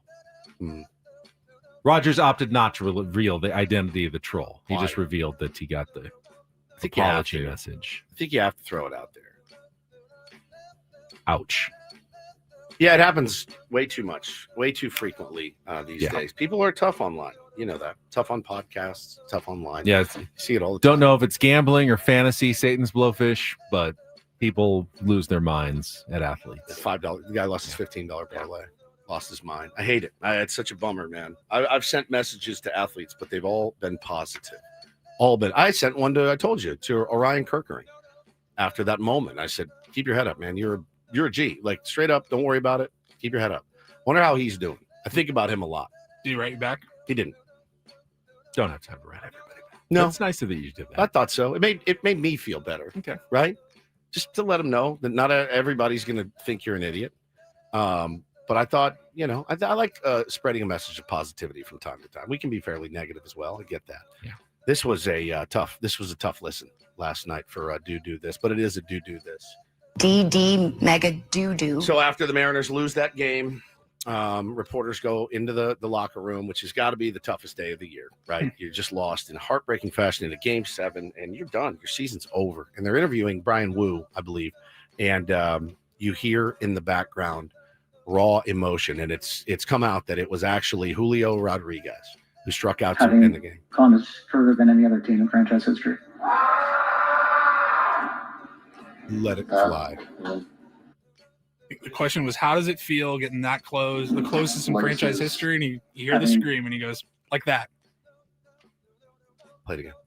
Having gone is further than any other team in franchise history. That. Wow. You feel it, right? You feel it in your guts. You need to get it out sometimes. I'm a big fan of the guttural yell, as you guys know. You have to get it out. It's just, you just don't get another chance. It's one thing like, all right, we'll get him next week. We'll get him tomorrow. But there's no tomorrows. There might not be a next season. I mean, you may not get back to the ALCS. Yeah. There's no guarantee that you're going to get back. Decades. Who knows? That's why you always want a chance at redemption, and you don't know that you get it. And that is don't and do this. Oof, for a Tuesday. That was Don't Do This with Ben and Woods on 97.3 The Fan. Do you guys do scream therapy? Not scream therapy, but do you scream and get it out from time to time? You should. I do too. It all in. I do too. I want to hear your scream. Dennis Lynn reporting that hold Carlos. On. We'll get to the Carlos Hernandez. Relax. Back up from the mic. Back up. Yeah, we don't have time. We have Mikey plenty. Bars. We have 10 minutes. We have 3 minutes. Good. We only need like 10 seconds. We can do it later. You just lose. You miss a 4-foot putt to lose the championship at the GOAT. You finally made it. You beat that. Yeah. What's that guy that always beats your ass? Yeah. Jack Collier, who whips your ass up and down the course every time. It's you and Collier. Yeah. 4-footer to win it. You get in your car. What does it sound like? Back up. Let's hear it. As good as you can do. Dang it! That's it? Yeah. That you won't scream? No. Give me Dang one it. yell. Like, I want to hear. Nothing? It's I want to more hear of a yell. under my breath sort of. I just don't scream. I'm not a screamer. I want to hear what it would sound like. Try it. I think oh, that's pretty good. Right. I'll take those very short. I mean, it's short, but I'll take it. It's not extended. It sounded like a sneeze. You did. Like a cough sneeze. All right, so that's the best you got. We got Mikey. You're amazing. I did want to mention Dennis Lynn reporting Carlos Hernandez interested in the Padres managerial opening. We'll get to that a little bit later. Mikey Veras when we return on San Diego's #1 sports station, 97.3 The Fan. Oh, well, first, let me tell you about my beloved Eco Water. I'm leaving town, obviously, in order of importance, the people I'll miss, my wife, my sons, Eco Water, and then you guys. Okay, Eco Water comes in third in my home. We have the Eco Water system, got it about 3 years ago, right around the holidays. Couldn't be happier with the upgrade that we've made for our family. They are the first with remote monitoring, the first with Wi-Fi and leak detection, the first with whole home automatic cutoffs that can stop a leak before it becomes a disaster. It's not just innovation, protection you can see and control, and all that is fine and dandy. But what I love the most is the taste. I love the convenience. I love that it comes out of every single faucet in my home, the showers, the sinks. I can fill up my kid's water bottle from the sink and know that they have the best water available. So been doing this a long time, since 1925. They patented the first self-regenerating water softener. Now, a century later, they're still leading the way. And it's hard water, not just rough on your skin, destroying your plumbing, appliances, water heater. Ignore it. You could be doing that whole home repipe. Not very fun. Runs about $24K. That's why we went with Eco Water SoCal. Not about protection either. It's about better water for everything that you use it for. So try the Soft Life and alkaline water now, just $9.95 a month. Call 760-350-3338 or visit ecowatersocal.com. Let them know Woodsy sent you. Not everything in life should be hard, especially your water. Keeping it soft since 1925.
Hey, player, this is all yours. This room with this view. This speakeasy with this cocktail. Hey, could you make that too? This spa with this. Ah. And this pool on this roof. This is all for you. The all-new Humul Casino Resort, now open.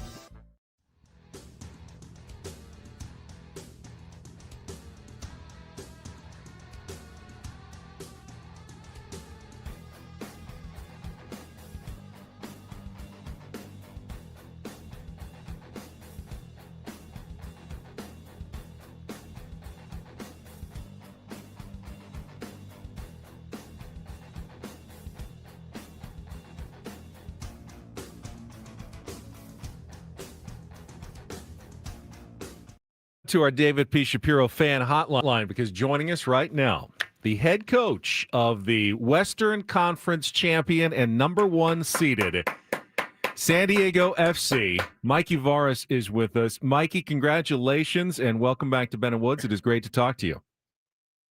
Yeah, thanks for having me. I appreciate it. All right, first of all, you're doing it wrong. We would have been more than satisfied with a good effort this season, maybe sneak into the playoffs the first year. Yeah. Now you've raised the bar so high. I This know. is just, I mean, you could have just kind of taken some gradual steps, 3 or 4 years. What are you thinking?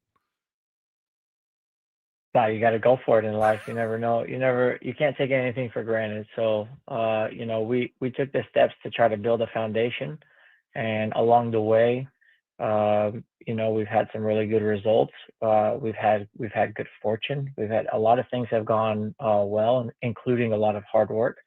And no, we have no regrets. We're really happy where we stand right now. We've come a long way from me shaming you guys into bringing me a kit back at the Christmas show back in December. We have come a long way in these 10 months since. Mikey, do you let yourself look back? Are you a reflector at all, or are you just a charge forward guy all the time? So I'm a big time short term reflection person. So in terms of like what went well in the last week, the last day, the last couple of days, because I believe that helps you charge ahead. I'm not somebody in the middle of the season who will have a big reflection on all the things that have happened. I think that's for after the season. But one thing we have done is we've chunked games. So we chunked 9 games at a time and looked for where our strengths and weaknesses were, so we could address the next 9 games. That's about the most. But in terms of just like what's been accomplished, that'll be for when the ride is over. I know individual accomplishments are not as important as the team stuff, but I want to ask about Anders Dreyer and the season that he had, Mikey. I know in a league that includes Messi, it's hard to talk about things like MVP, but just, kind of reflect on the contributions he's made here in his first season in MLS and what he's meant to San Diego FC. Yeah, he's been absolutely massive. I think the stats speak for themselves, right? The types of goals he scored, the types of assists he's had, the big moments he's had, for us, and come from behind type of games. But the more important thing is just top professional, great teammate, and he works really hard for the team. So when you have guys who are, the top guys, and they have that humble attitude in terms of just wanting to win and do whatever it takes, I think you always have a chance of doing something special as a team. Talking to the coach of SDFC, Mikey Varas, here on Ben & Woods this morning. And I know you had talked about it after the win in Portland. People in the chat, you got to ask him about Chucky. Everybody loves Chucky. Is everything okay with Chucky? Can we expect him back anytime soon? What is the update there, if there is one? Yeah, no, we had a situation that we're handling internally, and we'll have an update by the end of the week.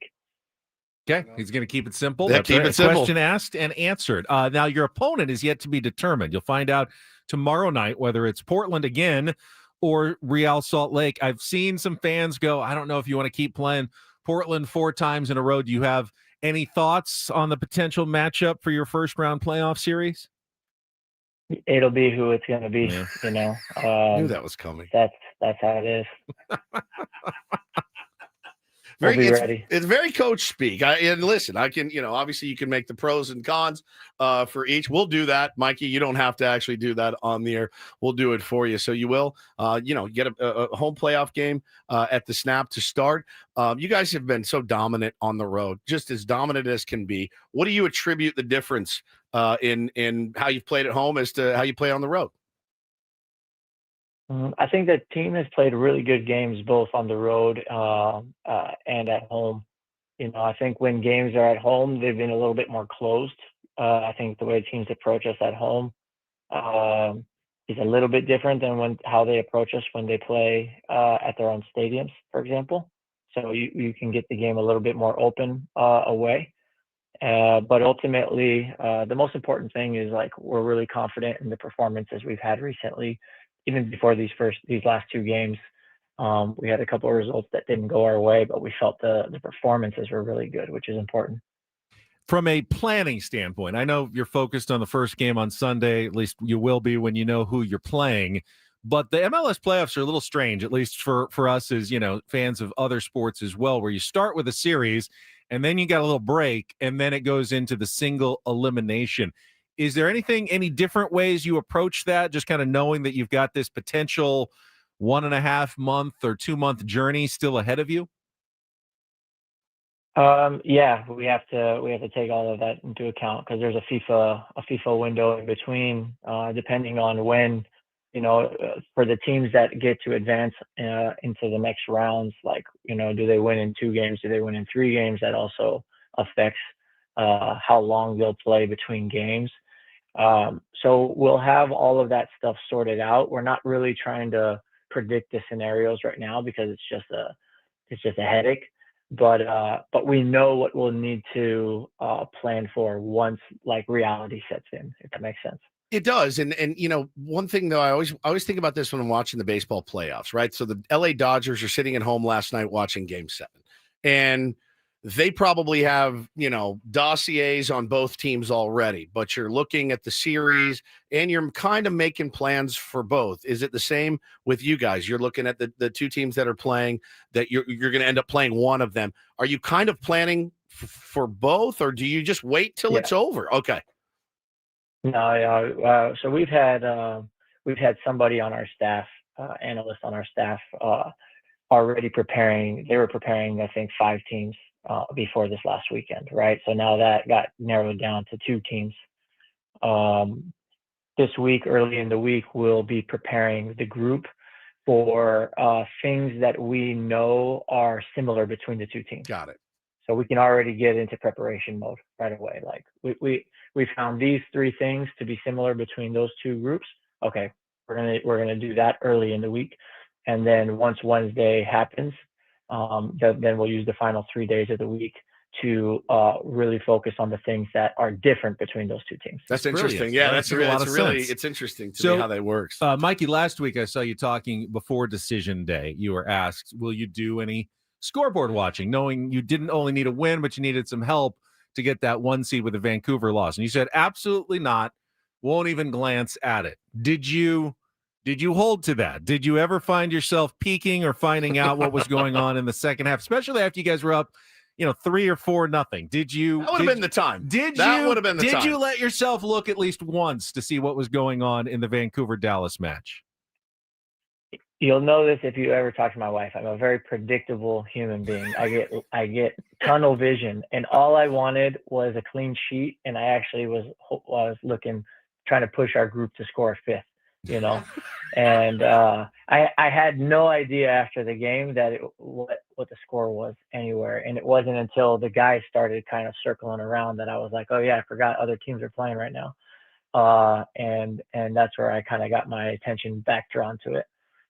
That was a pretty cool moment. I saw the video that the team put out. You kind of had it on your phones and you're all watching. And as it finished out, just what was it like with the guys there in Portland in the rain as you're wrapping it up and everything breaks the way you wanted it to? I mean, it's just a special moment that you have to celebrate because I'm one of these people who thinks that you should celebrate the small moments in life, and then you got to get over it, right, and on to the next. But don't forget to celebrate, because like, we should never take for granted how hard it is to be positioned where we are. And then of course, like, when it happens organically that way, where it's like one of the guys' phones, you know what I mean, and they just they make it happen. It makes it even more special, because it's not like a planned thing, right? That just happened. That was incredible, and obviously best wishes going forward. We know you got a meeting you got to get to. The last thing for me, when we had a couple of analysts in early in the year, they said, "Oh, CJ Dos Santos is interesting." How many clean sheets for him this season? 10? Is that right? Yep. Yeah, 10 clean sheets for your keeper. And they said, "Oh, we'll see. We'll see how he does." He's been phenomenal. Just a quick word about your keeper back there and how comfortable you are having him manning that goal. Yeah, I think he's grown a lot this season, and this is an important season. He didn't play professional matches before this, so it's normal that a lot of people had questions. But I think what we really pride ourselves on is we have a really demanding yet safe environment here, where we really pride ourselves on setting the players up for success, right? To try to create an environment where they are really clear about what is required of them, and then they can just go out there and play and let it fly. And I think he's grown tremendously this year, and it'll be really exciting to see how he continues to develop. I know it would be tough. Do you have any interest in also managing the Padres? Yeah, at the same, they're looking They're right looking. No. Okay, I could never. That's amazing. You've got an in. I mean, you got an in, a pretty good in. We'll put in a good word if you're Well, he's interested. got Manny, so like I know, he's right there. He knows you. By the way, I would regret not saying this, because I know you. This is like baseball is a thing. So I got to like speak with Manny, like, and really like talk to him for the first time. Just recently, he was out at the facility, and I was blown away by how down to earth, humble, and just a real good guy he is. For how elite of an athlete he is, I always want to give these guys credit who have this tremendous talent. Obviously they make really good money. They have a lot going for them, but they're just really good people, humble, and you can see got that fire inside to want to get back and make it happen for the city. Like, I think the city's lucky to have guys like that. I think awesome, we're man. lucky to have guys like Mikey Varis. 100%. Mikey, appreciate it. Good luck on Sunday in the playoff opener, and hopefully for a deep run. Thank you so much. Yeah, appreciate you. As Mikey Varis, head coach, SDFC, on our David P. Shapiro fan hotline. David P. Shapiro, criminal defense attorneys, helping good people regain control of their future when charged with a crime since 2010. Visit davidpshapirolaw.com. And yes, they changed the whole copy on me from yesterday when I started accusing everybody of facing criminal charges. All of a sudden, that's no longer what I'm supposed to say anymore. Probably just a coincidence. I think so. Sunday, 6:30, Snapdragon Stadium. Again, it'll be either Portland or Salt Lake City. We won't know until tomorrow night. We do know the first 25,000 fans. They're going to be giving away scarves. You can get your tickets still to go see the first ever MLS playoff game in San Diego history on Sunday night at 6:30. My dream is that I'm driving back on Sunday, watching the game, championship in hand myself, watching the game as I drive home after our championship game. I hope that's the dream. It would really help pass the time on that road trip back, but obviously pulling for those guys. That was so funny at the Christmas extravaganza. Rod just brings it up. When they walked in, I was like, oh my God, my big mouth is, I'm going to get my ass kicked by Mikey Varis in this room for complaining that we are the only ones that didn't get jerseys. Everybody got jerseys. We didn't get them. And then they brought mine. I was going to wear it today. I've either gotten bigger or it got smaller. One of the two. And I'm not sure which one. So, Mikey, if you're listening still, I'm going to need a bigger size. I would love to rep it as much as I can. Did you wash it? Did you? I believe I did wash it. Perhaps? I believe I did. But it's very tight. Stuffed sausage. Yeah. And I really like it. It's cool. But it's very skin tight on me. This is the time to break it out, though. Some guys like their tight I'm not a tight clothes guy. I mean, you've been going to your trainer. Show off those muscles that you've been developing. It's more of gets real tight around the midsection for some reason. And then you see like indentations of like hair and like your belly button. It's not great. It's not great. So I need like a bigger, blousier STFC jersey. We have to take a quick time out to check traffic, and then we'll come back, finish out this hour. We still have lots to get to. Don't go away. Ben and Woods continuing here on 97.3 The Fan. From the 855 Get Ross Traffic Center, protecting San Diego after accidents or injury, here's Kelly Danick. Traffic is brought to you by Toyota of Poway, voted San Diego's #1 Toyota dealer by USA Today. Guys, the hits just keep coming. Now we get a crash on northbound 5 right before the Coronado Bridge. A couple vehicles involved, and looks like you got middle lanes blocked. Traffic that remains in effect eastbound 8. Lanes are blocked between Fairmont and College for investigation of that fatal crash that happened around 10:30 last night.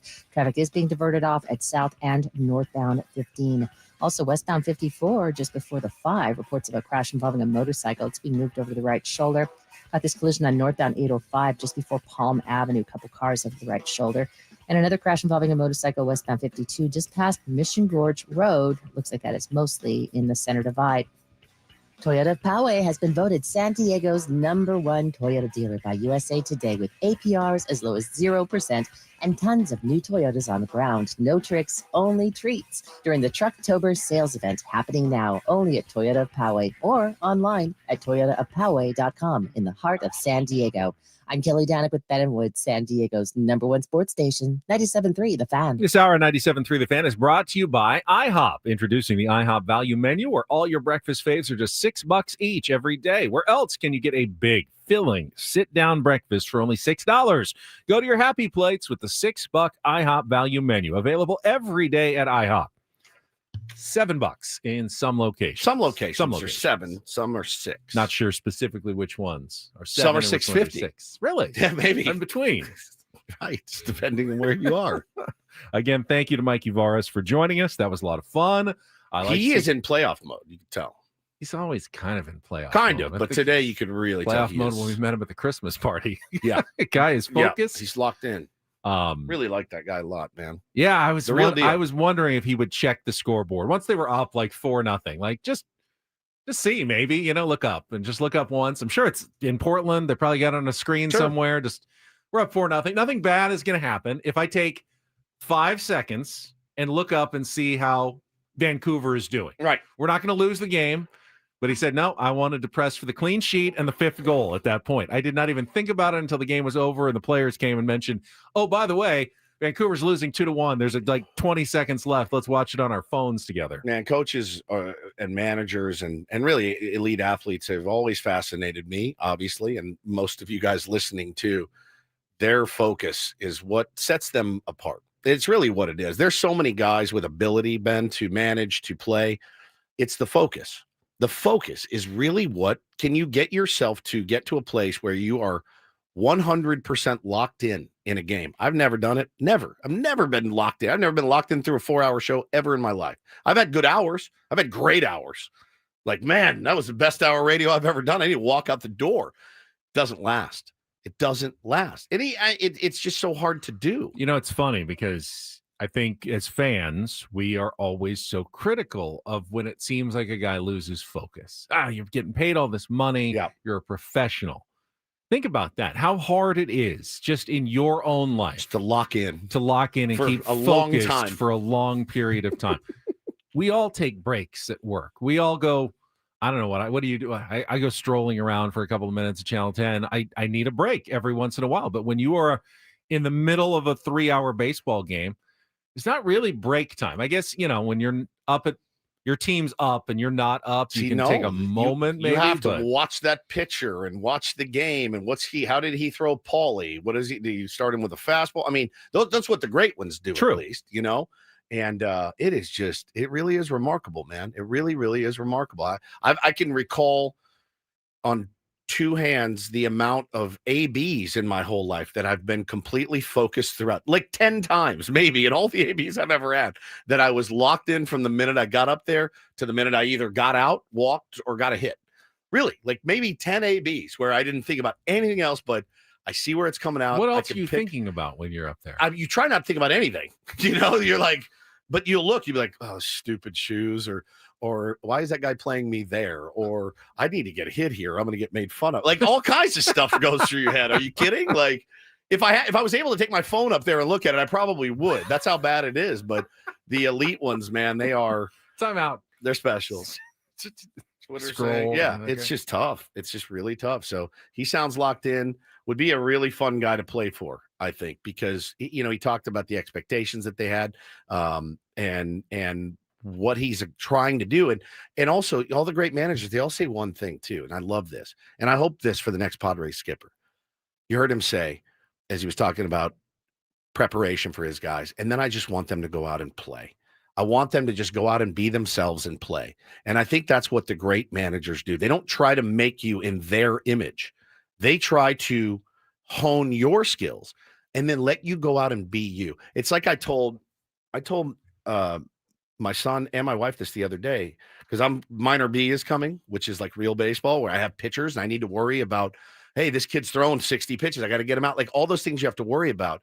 And I told her, she goes, you're going to be a nightmare, aren't you? Minor B, like real baseball. And I go, not in the games. That's practice. I'm going to be a nightmare. Your kid will hate coming to practice because I'm going to be hard on them in practice. But when the game gets there, I really won't be. That's where let's have fun and go be yourselves and play. We've put in all the work in practice and we've worked really hard. Now go out and be you. And I'm not going to grind your gears in the middle of a game. And that's a lesson that you kind of learn listening to skippers talk over the years. They just want these guys to go out and play. And I really hope the next manager sits down with a Jackson Merrill and says, buddy, go out and be the wild stallion that you are. You don't need to worry about getting a guy over, ever. You don't. Never. It's not in your skill set, and I don't want it to be a part of your skill set. I want you to go out and be Jackson Merrill, the guy that rips doubles oppo, the guy that yanks home runs, the guy that robs catches. Same with Toddy, same with Manny, all those guys. Let them be them. That's my greatest hope for the next skipper of the San Diego Padres. All right, we've got to take a timeout. We've got 2 hours remaining. When we get back, we'll have some Take on Woods for you. We'll have a Padres smorgasbord looking at A.J. Preller's tenure as he approaches perhaps a contract extension in the coming weeks based on the information we got yesterday. All coming up with Ben Woods on 97.3 The Fan.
right, we are halfway home on a Tuesday. Ben and Woods, 97.3 The Fan. Great to be here with all of you guys. Appreciate how you make it a priority to tune into Ben and Woods every single day. Somehow, some way. You always find a way. The Tier 1's best audience in radio. It's not close. Thank you guys for your support. Couldn't do what we do without all of you. I'm Woodsy. That's Paul Reindl, executive producer of the program. Very valued member of the team. Ben Higgins, your friendly neighborhood sports anchor.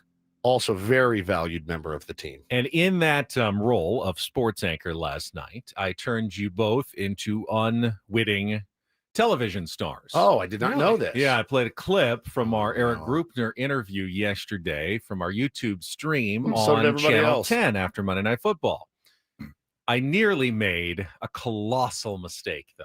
I caught it, fortunately, or I could have gotten in a lot of trouble. Maybe even lost my job if I didn't catch this. And I nearly... You didn't put your pants back on. Missed it. So I clipped the segment from Eric Grupner, The Bite, where he was talking about AJ Preller working on a contract extension. And I had the screen and looks good. It's got our YouTube stream.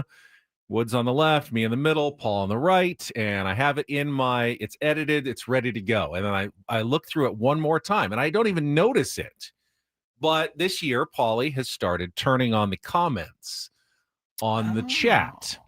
And as I looked at that, and I kind of ignore it because I've got the whole stream of comments on my screen.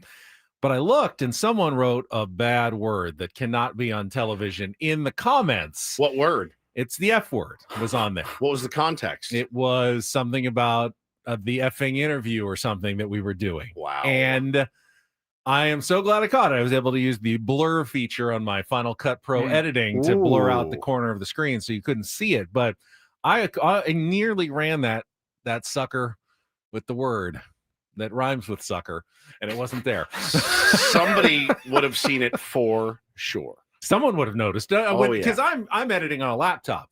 But when you project it onto, it's huge. Your home 63-inch television, those comments don't look so small anymore. They look fairly large and in the corner. An F word in the chat. That doesn't sound like our tier 1. Does it? Yeah. So be Must have been a careful out Dodger there. fan. That nearly made it. That was almost my bad. Oh my God. Makes me sick to my stomach. I know.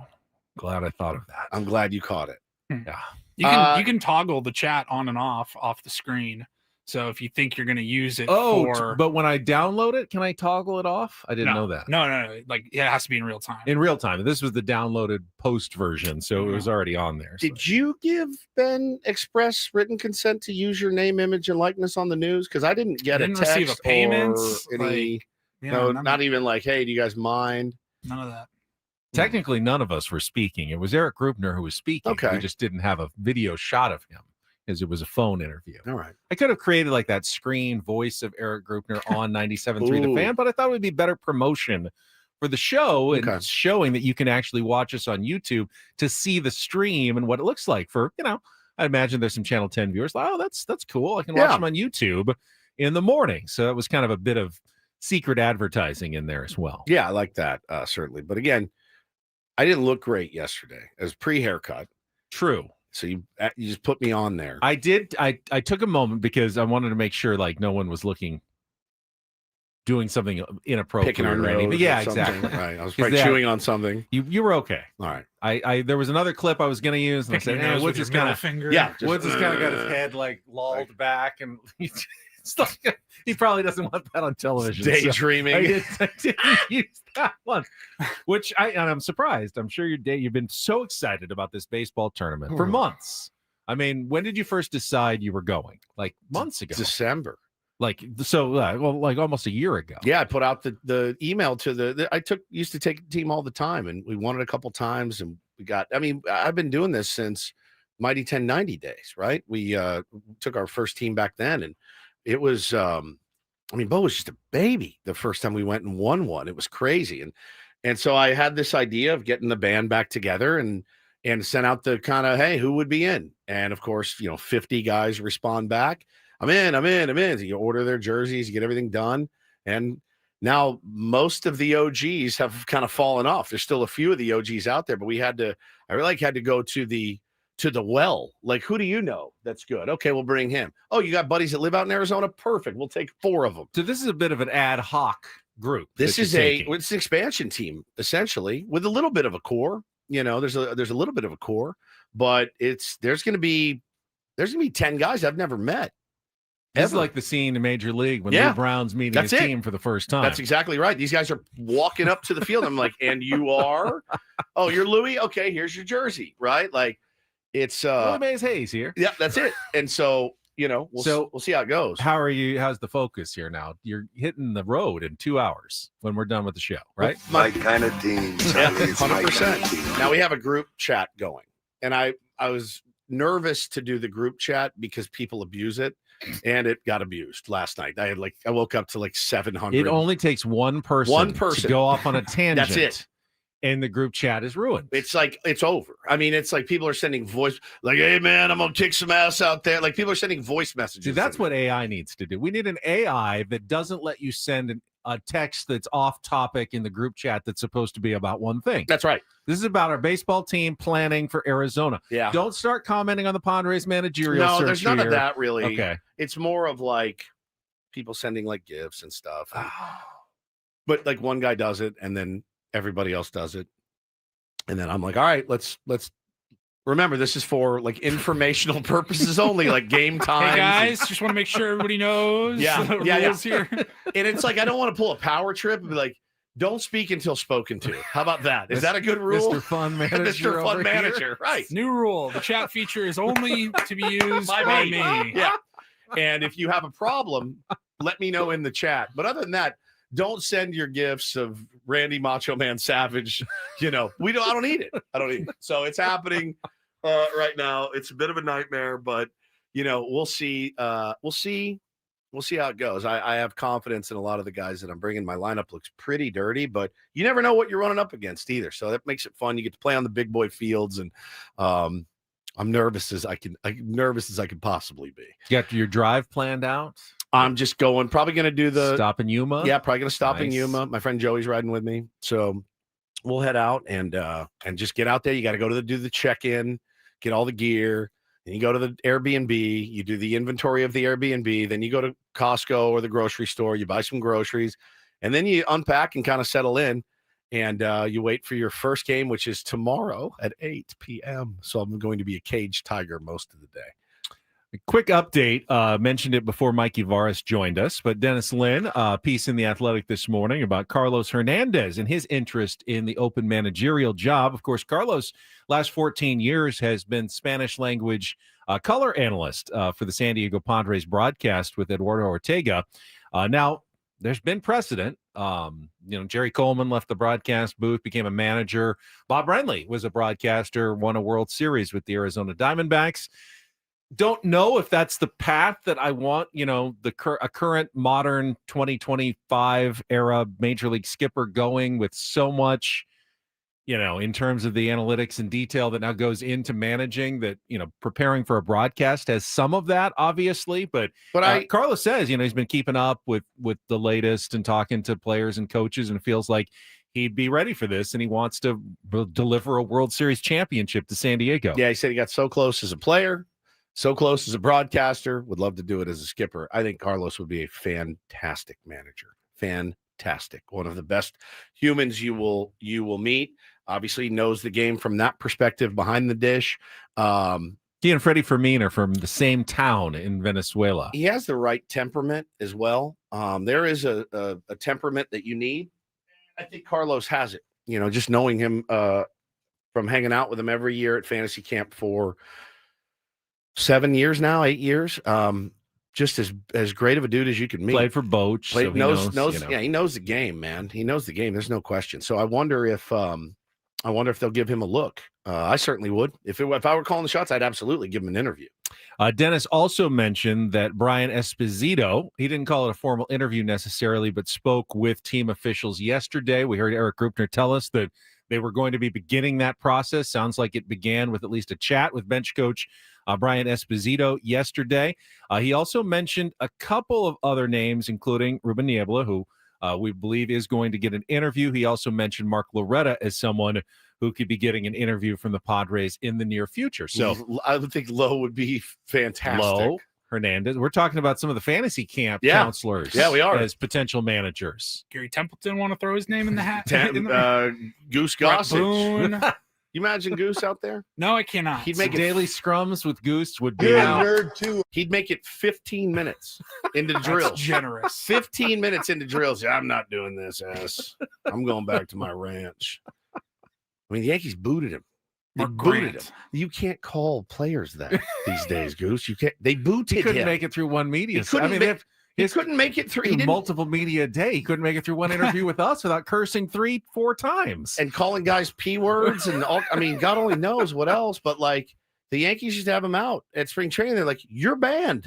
You can't be here. You can't call them that. It's the year 2024, Goose. You can't call them those words anymore.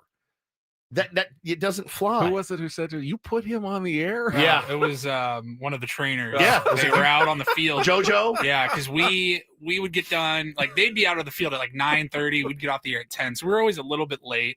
And I remember hustling out to one of the backfields, and I'm on the bench putting on my cleats and getting ready to go out and do some drills. And JoJo's standing there, and he goes, "Oh, how was the show today? I caught a little bit on my my drive in." I was like, It was good.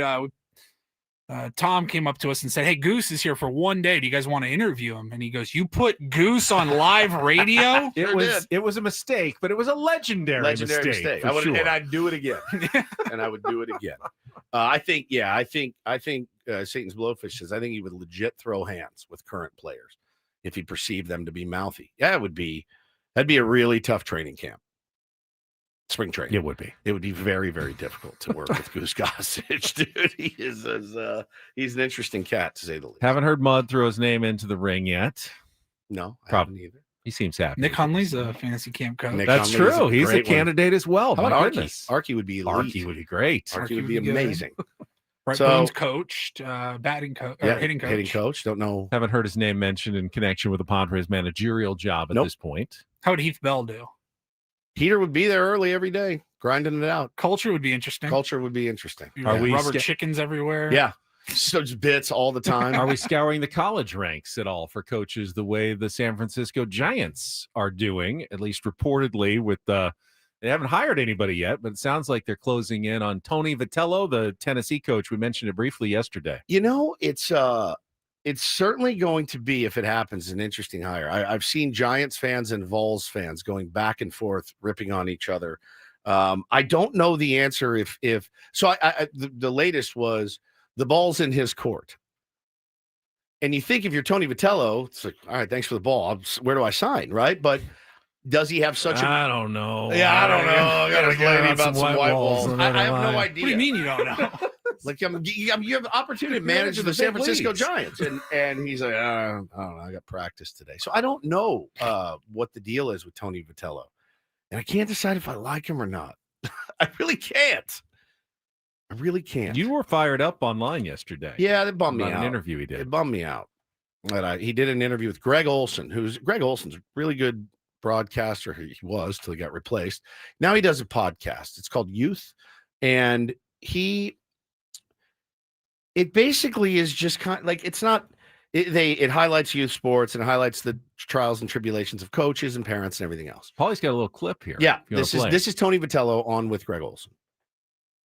Are kids less developed? Are they better skilled baseball players with less understanding of the game as a result of this early kind of format that we've created at the younger levels? Yeah, and I went and watched, I'm sure you saw Drew Gilbert play for us a ways back, and now the world's kind of finding out who he is. I went and saw him play just to see him in a big league uniform and was able to speak to a GM, and we both talked. I think everyone's suffering the consequences all the way up to the big leagues where guys are super skilled, but there's less development, less coaching, less accountability, and therefore less understanding of how to actually play the game to win.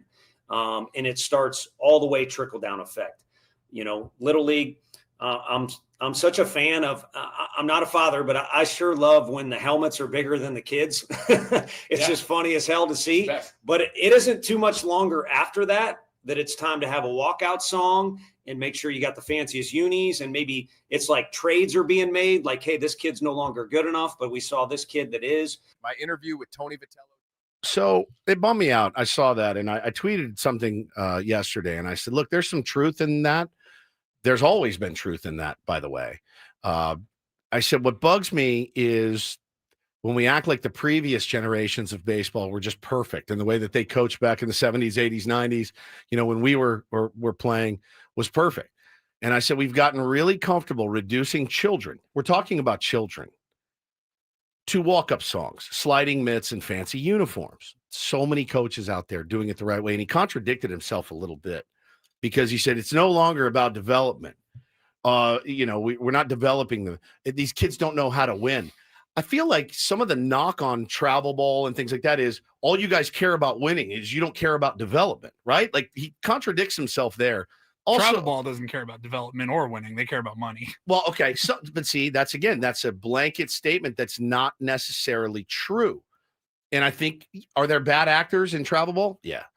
Were there bad actors in baseball in the 70s, 80s, 90s, 2000s? Of course, there always were. We just didn't have podcasts. It doesn't to make sense highlight to me, it all. though. Kids who are playing year round now, so much more baseball, yet they're getting less development while they're playing more baseball. Correct. That makes no sense to me. Correct, man. They're playing too much baseball, but they're not learning enough about baseball. I don't. And I thought you made a great point. What if a sliding mitt and a cool uniform helps get kids excited about playing? It sure would have for me, what's man. What's wrong with that? Exactly. And like we've just reduced them. We've reduced our children to this, got to have a walk-up song. You got to have your sliding mitt. I'll tell you, man, the kids that I know, the kids that I coach are so hungry to learn, and they learn about fundamentals. They learn about what to do in certain counts. They learn about, we do it all the time. And there's so many coaches out there that really care, and they really put in a lot of effort. We've just reduced everything these days. We're so good at reducing things to this. But it's okay to make it fun, too. Yeah, it's okay to make it fun. I mean, what's the point? You can't make children just work, and that's just, all yeah, it is. It's like the military. If you're having fun and with a walk-up song, then you're not doing it the right way anymore. It really bummed me out, man. It really did. And I know so many kids. I can rattle off probably 20 names of kids that just want to get better, but they also have a cool bat. They also have a cool uniform. I would have killed for the uniform my son gets to wear on his select team. I would have murdered somebody. You should have seen the turds that we had. It's better. There's more development. There's more. There's so many more tools that these kids can have now that we didn't have. YouTube. I got some of the worst advice of my life coming up in Little League. No, you want to chop down on it. I'm telling you, man. You should be hitting the ball on the ground and legging it out. It's just insane. It's not good advice. It's just, it really, really bums me out. And like, I just don't like reducing children just because do you know how cool it would have been when I was a kid to have a walkout song? I never had one. Never. I think that would be the coolest thing on the planet. It would have played over this janky speaker. And it's just field in 1984. It bums me out, man, because again, we just we're getting so good at reducing kids. We're talking about children here. And are there bad actors that are parents? Yeah. Were there in the 70s, 80s, and 90s? Yes. Yes, there were. Buttermaker wasn't a saint. But we didn't have podcasts to just piss on everything that we didn't like and what's wrong with everything. We didn't have those back then. So I don't know, man. I think that kids right now are so fun to watch. They are so into it. You know, they can be so into it, and it just pisses me off. I was really pissed when I saw this, and it's just so easy to reduce children to being all flash and not substance when there's so many kids that have so much substance. Lots of response to you there, Woods, in our chat. All right, we got to take a time out. Would anyone like to take on a fired up Woods right now in our musical trivia challenge and try to qualify for our trip to Las Vegas and Jerry Seinfeld tickets? Take on Woods.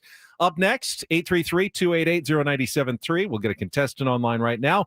833-288-0973. That is coming up next after a check of traffic here on 97.3 The Fan. First, though, SDFatLoss.com was the way I lost 40 pounds in 60 days, but it wasn't just me.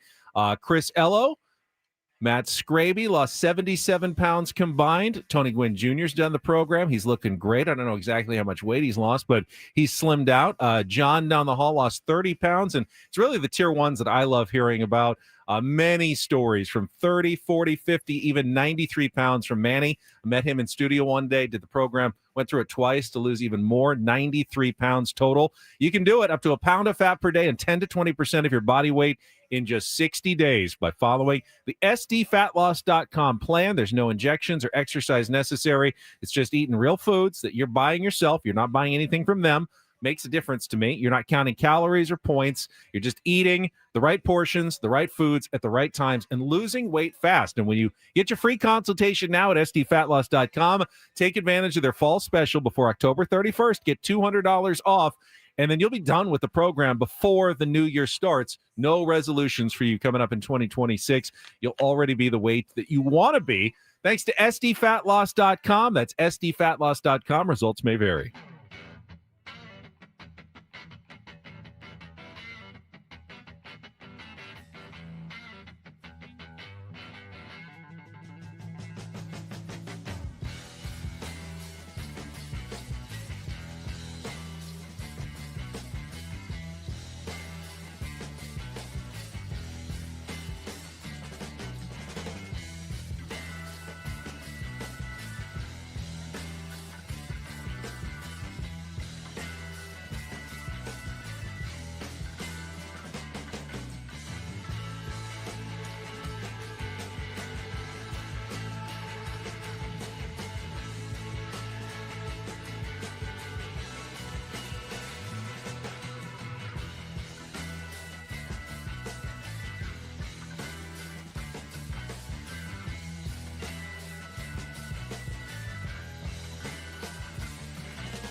Hey, player, this is all yours. This room with this view. This speakeasy with this cocktail. Hey, could you make that too? The spa with this. Ah. And this pool on this roof. This is all for you. The all-new Hamul Casino Resort, now open.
Got a Padres smorgasbord coming up, looking at A.J. Preller and his decade-plus tenure with the Padres as the team works on a contract extension for the president of baseball operations. Before that, though, Woods, how you feeling? Ready for one last game before you go on your trip? All right, let's play. Let's do it. Take on Woods.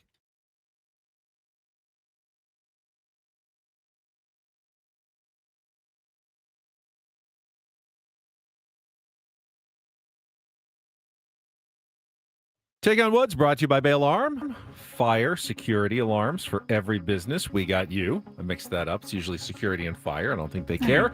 We got Daniel as our contestant today. Good morning, Daniel. How are you? I'm doing well. How about yourself? I'm good, Daniel. All right, you know how the game works. 60 seconds, 5 questions of musical trivia. You go first. Woods, who is outside the studio now, can't hear what we're saying, goes second. You beat or tie him. We'll put you into our grand prize monthly drawing for the trip to see Jerry Seinfeld in Las Vegas. 2 tickets to his show on April 17th at the Coliseum at Caesars Palace. A 2-night stay at the Flamingo Hotel and Casino and a $100 gas card. Jerry Seinfeld returning to the Coliseum on the 17th and 18th of April. You can get your tickets at Ticketmaster.com. What's the deal with all this music trivia? Here it comes. Here are your categories to choose from. We've got another Take on Woods category. 5 song titles that include the word another. Holding Out, all 2-second songs, including the word hold. And our new category, Do the Do. 5 song titles that begin with the word do, D-O. So another Take on Woods category, Holding Out or Do the Do. Daniel, what would you like? Let's do the 2-second songs. All right, Holding Out. All 2-second songs. Paulie will open up his file. They all include the word hold in their title. You need to give me the song title and the artist of each of them to score the point. As many as 5 possible. Pass if you don't know one. We'll come back to it if there's still time left on the clock. Paulie, you got it? All right, he's good to go. All right, let's put 60 seconds on the clock. Daniel, the category is Holding Out. Your time begins when Paul plays the music. Good luck. Let's take on Woods. I Want to Hold Your Hand by the Beatles. Correct. Song number 2.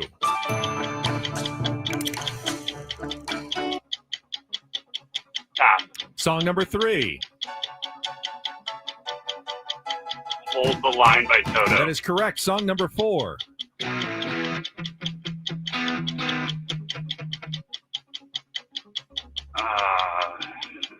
Pass. Song number 5.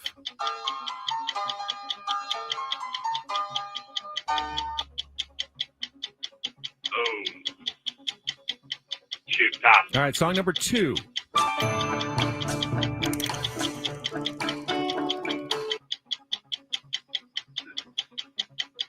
Pass. Song number 4.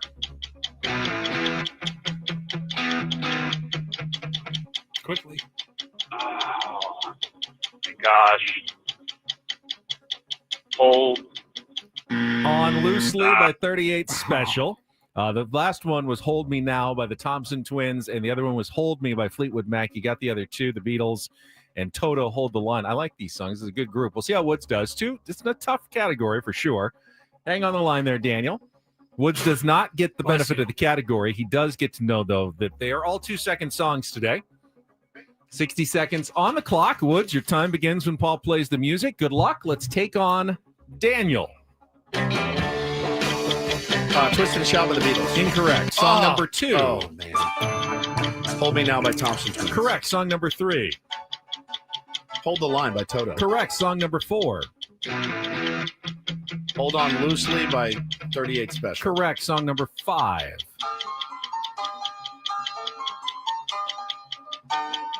Is it Styx? That sounds Styx-ish, doesn't it? Hold My Taint by Styx. Styx.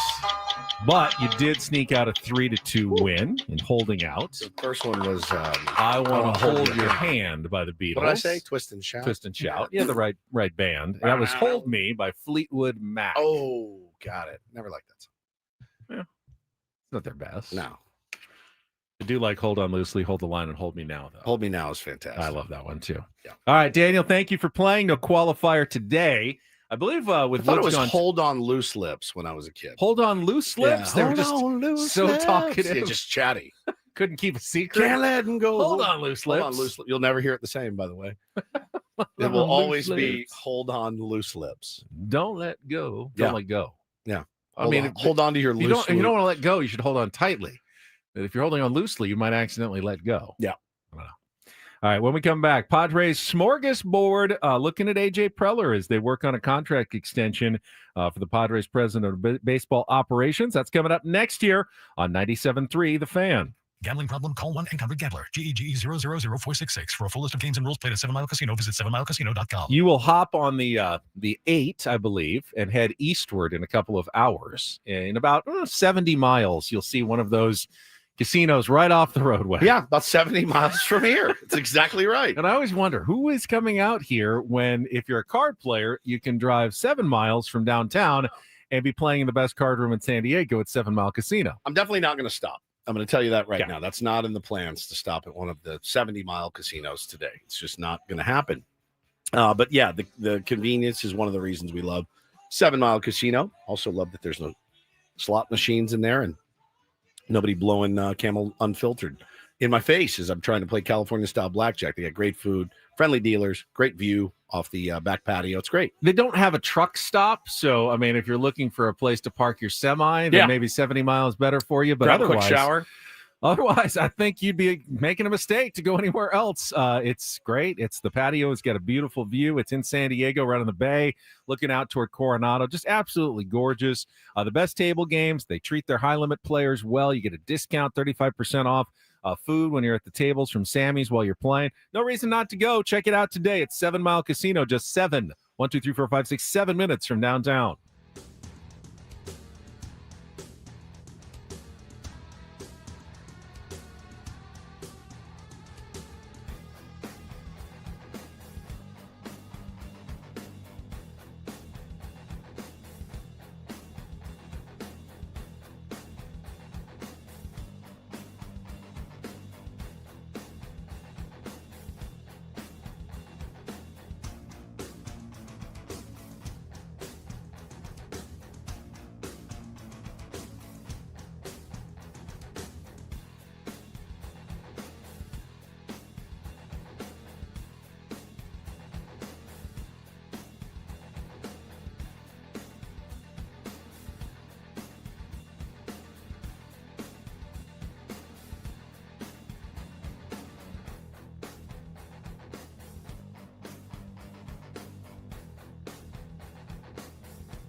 Hey, player, this is all yours. This room with this view. This speakeasy with this cocktail. Hey, could you make that too? This spa with this. Ah. And this pool on this roof. This is all for you. The all-new Hamul Casino Resort, now open.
Adam's here, and he's promising to get Woods hooked up with a printer here at Odyssey, which is fantastic. When he left, I was going to ask him. I wonder if they were gonna, if I was going to ask him if there was like some internal discussion, like do not give him print access. He can't have it. He can't handle it.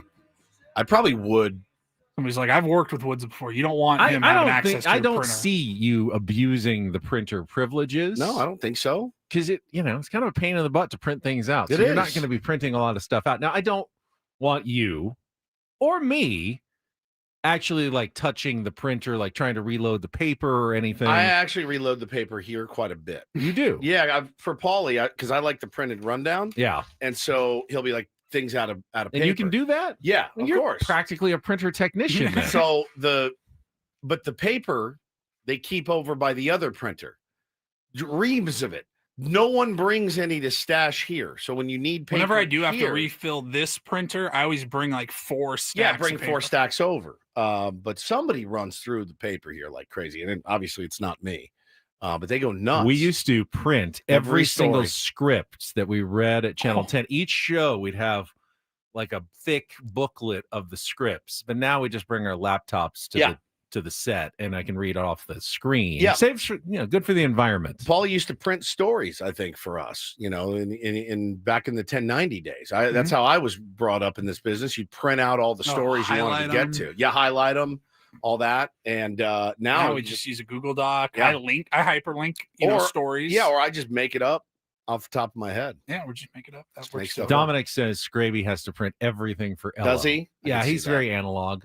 He writes all of his notes by hand in the tiniest, the tiniest handwriting. I used to work with Chris. You need a magnifying glass to read Chris's handwriting. And and you'll see it when watching the show on YouTube. His head is usually, you see the top of his head because he's looking straight down at his notes. That's the same camera here that I'm on. but because he's always looking down at the paper, you're always looking right there at the top of his forehead. I remember occasionally having like a college class. They'd say you get 1-page notes. Yeah, you just write real tiny. Whatever that word means to you, you get 1 page of notes, and we would be in the library like size 2 font, and just customizing all the settings so that you can get every single word in there, and like you pretty much had to bring a magnifying glass.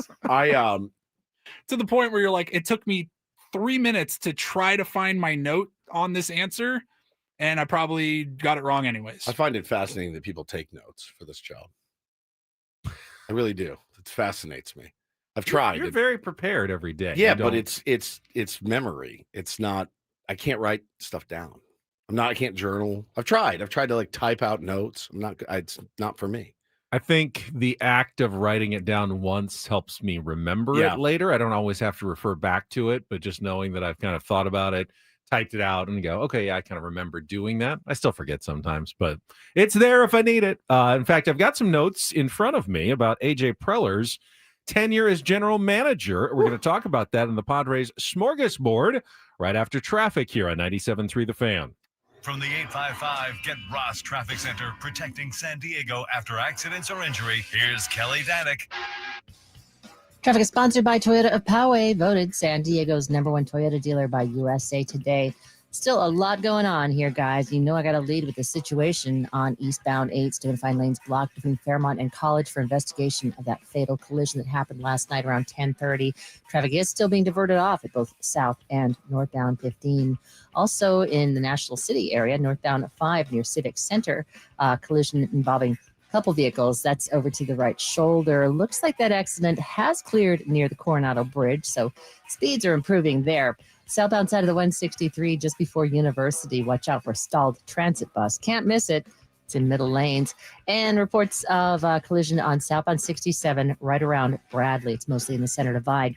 Toyota of Poway has been voted San Diego's #1 Toyota dealer by USA Today with APRs as low as 0% and tons of new Toyotas on the ground. No tricks, only treats during the Trucktober sales event happening now only at Toyota of Poway or online at toyotaofpoway.com in the heart of San Diego.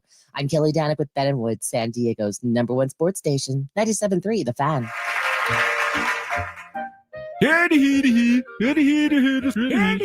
Padres Smorgasbord. All right, never mind. Yeah. Call it something else. Well, yesterday we heard from Padres CEO Eric Rupner, who said that John Seidler has begun contract talks with AJ Preller about an extension that will keep him in the Padres organization beyond 2026, assuming, he gets a standard 3, could even get a 4 or 5 year deal. We're looking at 15 plus years of AJ Preller as the head of baseball operations for the San Diego Padres. And I thought on today's Smorgasbord, it might be a good time to really look back at AJ's tenure. And as I started this exercise yesterday, I became more impressed with what AJ has done in the last 4 years and more stunned that he actually made it to the last 4 years. Yeah. After the first 5 to 6 years of his general managerial tenure in San Diego. Of course, it started way back 2014 when he was hired to replace Josh Burns. Late 2014, the first offseason, Rockstar GM was born as he made that slew of trades, including acquiring Matt Kemp, Will Myers, Craig Kimbrell right before opening day, Melvin/BJ Upton traded away, among others. Trey Turner, Yasmani Grandal was also sent off to the Dodgers in the Matt Kemp deal. Gave up Cameron Maben, Carlos Quentin, Matt Whistler, if you'll remember him, some of the names in that first offseason, which did not result in a winning team. Bud Black was fired in June of that year, and the Padres then moved on to the Andy Green era and the rebuild, which took, 4 seasons of rebuilding. Now, he did quickly build up the Padres farm system to be the #1 ranked in baseball. Fernando Tatis Jr., Mackenzie Gore, Cal Quantrill, Adrian Morejon with the international signings that he did. But the big league club didn't do much those 3 years. No, not at all. Nothing yet even memorable, really, from 2016, 2017, and 2018. It was a really frustrating time. As I remember, it was a frustrating time for Padres fans. And you kept waiting for the fruits of the labor, so to speak, and guys would get called up. and not perform, and then you would see it, man. I just vividly remember. I've been an active member of Padres Twitter, Ben, since I moved here in 2010 because I love baseball. And you would see it like, what's wrong with our development? And, we're getting these guys up, and I thought these guys were supposed to be great, and they weren't. The Luis Uriases of the world, and, Austin Hedges couldn't hit a lick. And it was a really frustrating time. And I know the last few years have had their moments of frustration. I certainly enjoy watching this team more than I did that team. Oh, so much more. 2016 also included the 30-game suspension for AJ for failure to disclose medical information involving the Drew Pomeranz deal. It came out something like they forgot to put some Advil he took on his medical charts, but that got him suspended. So there was plenty of controversy, plenty of black marks on the record the first few years, but the farm system was good. Things started shifting with the Eric Hosmer signer in 2018. Didn't affect the team much that year. But then Manny Machado was signed 1 year later. Andy Green was fired. Jace Tingler was hired. 2019 didn't go great. 2020 is when things started to change. And the Padres had the great pandemic short season. But the trade deadline at 2020 was also one that you look back and go, that didn't work out very well. Acquiring Mike Clevenger, who was never healthy. Austin Nola, who, was not what they wanted him to be. Trevor Rosenthal was really the best acquisition as a bullpen arm, but they gave up Josh Naylor, Cal Quantrill, Joey Cantillo, Andres Munoz, Taylor Trammell. That's huge. All guys that ended up in the big league, some, including like Andres Munoz, who were still big time. Josh Naylor, still big time performers. So, looking back, that is not the best necessarily moment for AJ Preller as GM either. And I think when you get the taste of the playoffs, right, and you get the taste of a little bit of success, I think he did what we all would have done. You start to chase it, right? And you really, really start to chase it. And you look at your farm system and you go, these are tradable assets. And when it rolls around and it's time to make a move to go out and try to win a World Series, I mean, this is what he does. At the trade deadline, it's like it's must-see TV every single year. But despite all that, got a contract extension in February of 2021, the current deal, by the way, that runs through 2026. Since then, clearly things have been much, much better for the Padres. The acquisitions, still big moves like the Juan Soto trade. And you can debate that, and we will debate that forever. But both Juan Soto trades, I think getting the best that he possibly could kind of on both sides of the deal. The other moves that he's made on the fringes that have improved and turned the Padres into a perennial contender, an exciting team that continues to win and has put up, winning seasons year after year now, making the playoffs for the past 6 years. I mean, clearly, AJ Preller grew into the job and got better and better as he went on. Is there more room for improvement? I think there still is for AJ Preller. I don't think he's going to be satisfied until he wins a World Series, and that's one thing that you can always credit AJ. And I remember talking to Ron Fowler years ago and saying to Ron, I don't get it. It's not working, and he steadfastly stood by AJ Preller and was like, you don't understand. And I remember going, man, if not now, when's the better time for a new voice? I was kind of anti AJ, but over the years, I've grown to really appreciate the work that he does, and have changed kind of my perspective on him. Somebody did this on Reddit. I think we're gonna run out of time. You can do it. No, you can do it. I Okay. like having you work against the clock here. Okay. Chili's is good for me on Reddit. It's in my attempt to create a complete list of all the players and prospects AJ Preller's traded away to assemble the past decade's worth of Padres team. So this is since 2020. Ready? Just keep going until the music runs out. Otto Renfro, Xavier Edwards, Austin Allen, Luis Urias, Eric Lauer, Ty France, Taylor Trammell, Andres Munoz, Luis Torrens, Hudson Potts, Jessian Rosario, Brad Hand, Adam Simber, Andrew Kashner, Colin Ray, Tehran Guerrero, Yanhervis Solarte, Gerardo Reyes, Fernando Rodney, Josh Naylor, Austin Hedges, Cal Quantrill, Gabriel Arias, Joey Cantillo, Owen Miller, Manuel Margot, Logan Driscoll, Franchi Cordero, Ronald Bolaños, Trevor Cahill, Brandon Moore, Ryan Buchter, Zach Davies, Reginald Preciado, Owen Casey, Ismael Mania, Yason Santana, Tucapita Marcano, Michelle Milano, Jack Sawinski, Anderson Espinoza, Hudson Head, David Bednar, Drake Fellows, Omar Cruz, Joey Lucchese, Luis Patino, Blake Hunt, Cole Wilcox, Francisco Mejia, Luke Voigt, CJ Abrams, Mackenzie Gore, Robert Ashel III, James Wood, Yarlin Susana, Justin Lang, Victor Acosta, River Ryan, Chris Paddock, Emilio Pagan, Rubiel Angeles, Adrian Martinez, Taylor Rogers. Born and raised in San Diego. Halfway done.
Nelson Lamette, Robert Gasser, Estuary Ruiz, Ryan Weathers, Jackson Wolf, Estuar Suero, Alfonso Rivas, Henry Williams, Jesus Rios, Wusuk Go, Dylan Head, Jacob Marcy, Nathan Mortarella, Juan Soto, Trent Grisham, Enyo De Los Santos, Thomas Balboni Jr., Drew Thorpe, Samuel Zavala, Jairo Iriarte, Stephen Wilson, Ronaldo Jimenez, Scott Barlow, Dylan Lesko, Homer Bush Jr., J.D. Gonzalez, Robbie Snelling, Adam Major, Graham Pauly, Jay Bashirs, Leo Dallas DeVries, Braden Nett, Henry Baez, Eduardo Nunez, Ryan Bergert, Stephen Kolick, Boston Bateman, Brandon Butterworth, Cobb Hightower, Victor Figueroa, Tyson Neighbors, Tanner Smith, Brandon Valenzuela, Brandon Lockridge. Woo! That was just 2020s. Wow. Those are all people. Whoa. Those are all actual people traded by AJ Preller in the last 5 years. You know, we talk about it often. Man. The craziest stat in sports to me is always the amount of people who have ever put on a big league uniform. It's like 18,000, 21,000, whatever it is. And if you put everybody that ever played the game all the way back to the 1800s, it would fill up half of Petco Park. And AJ Preller has traded 3/4 of them. Yes. Good God. This is unbelievable. That was ridiculous. This guy's a G. Whoever did this, again, on Red, I'll give him a lot of credit. Chili's is good for me. That was his attempt. He had a couple of qualifiers in there, but that's a lot of bodies. That's a lot of bodies, man. That's a lot of bodies. I don't even know how many bodies that is.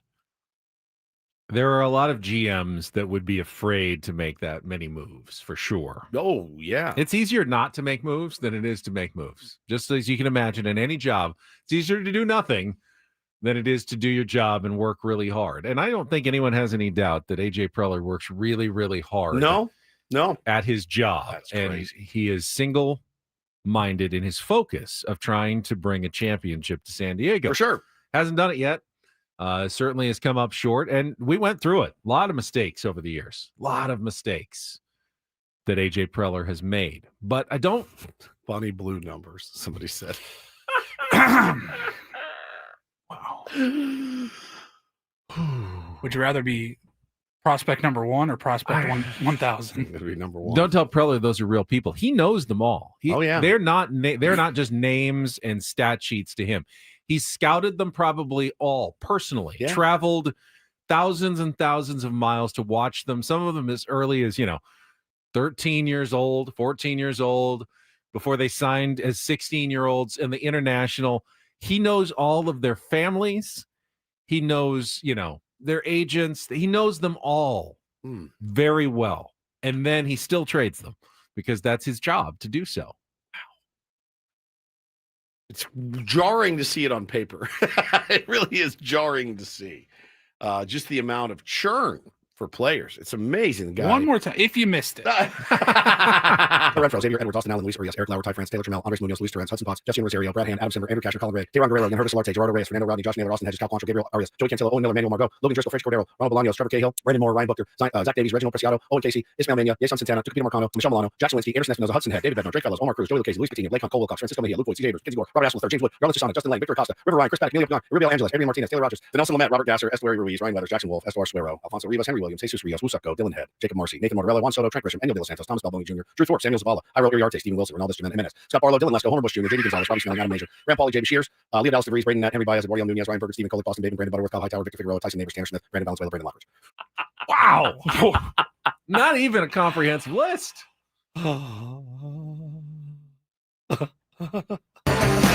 Hunter Renfro, Xavier Edwards, Austin Allen, Luis Urias, Eric Lauer, Ty France, Taylor Trammell, Andres Munoz, Luis Torrens, Hudson Potts, Jesse Rosario, Brad Hand, Adam Simber, Andrew Kashner, Colin Ray.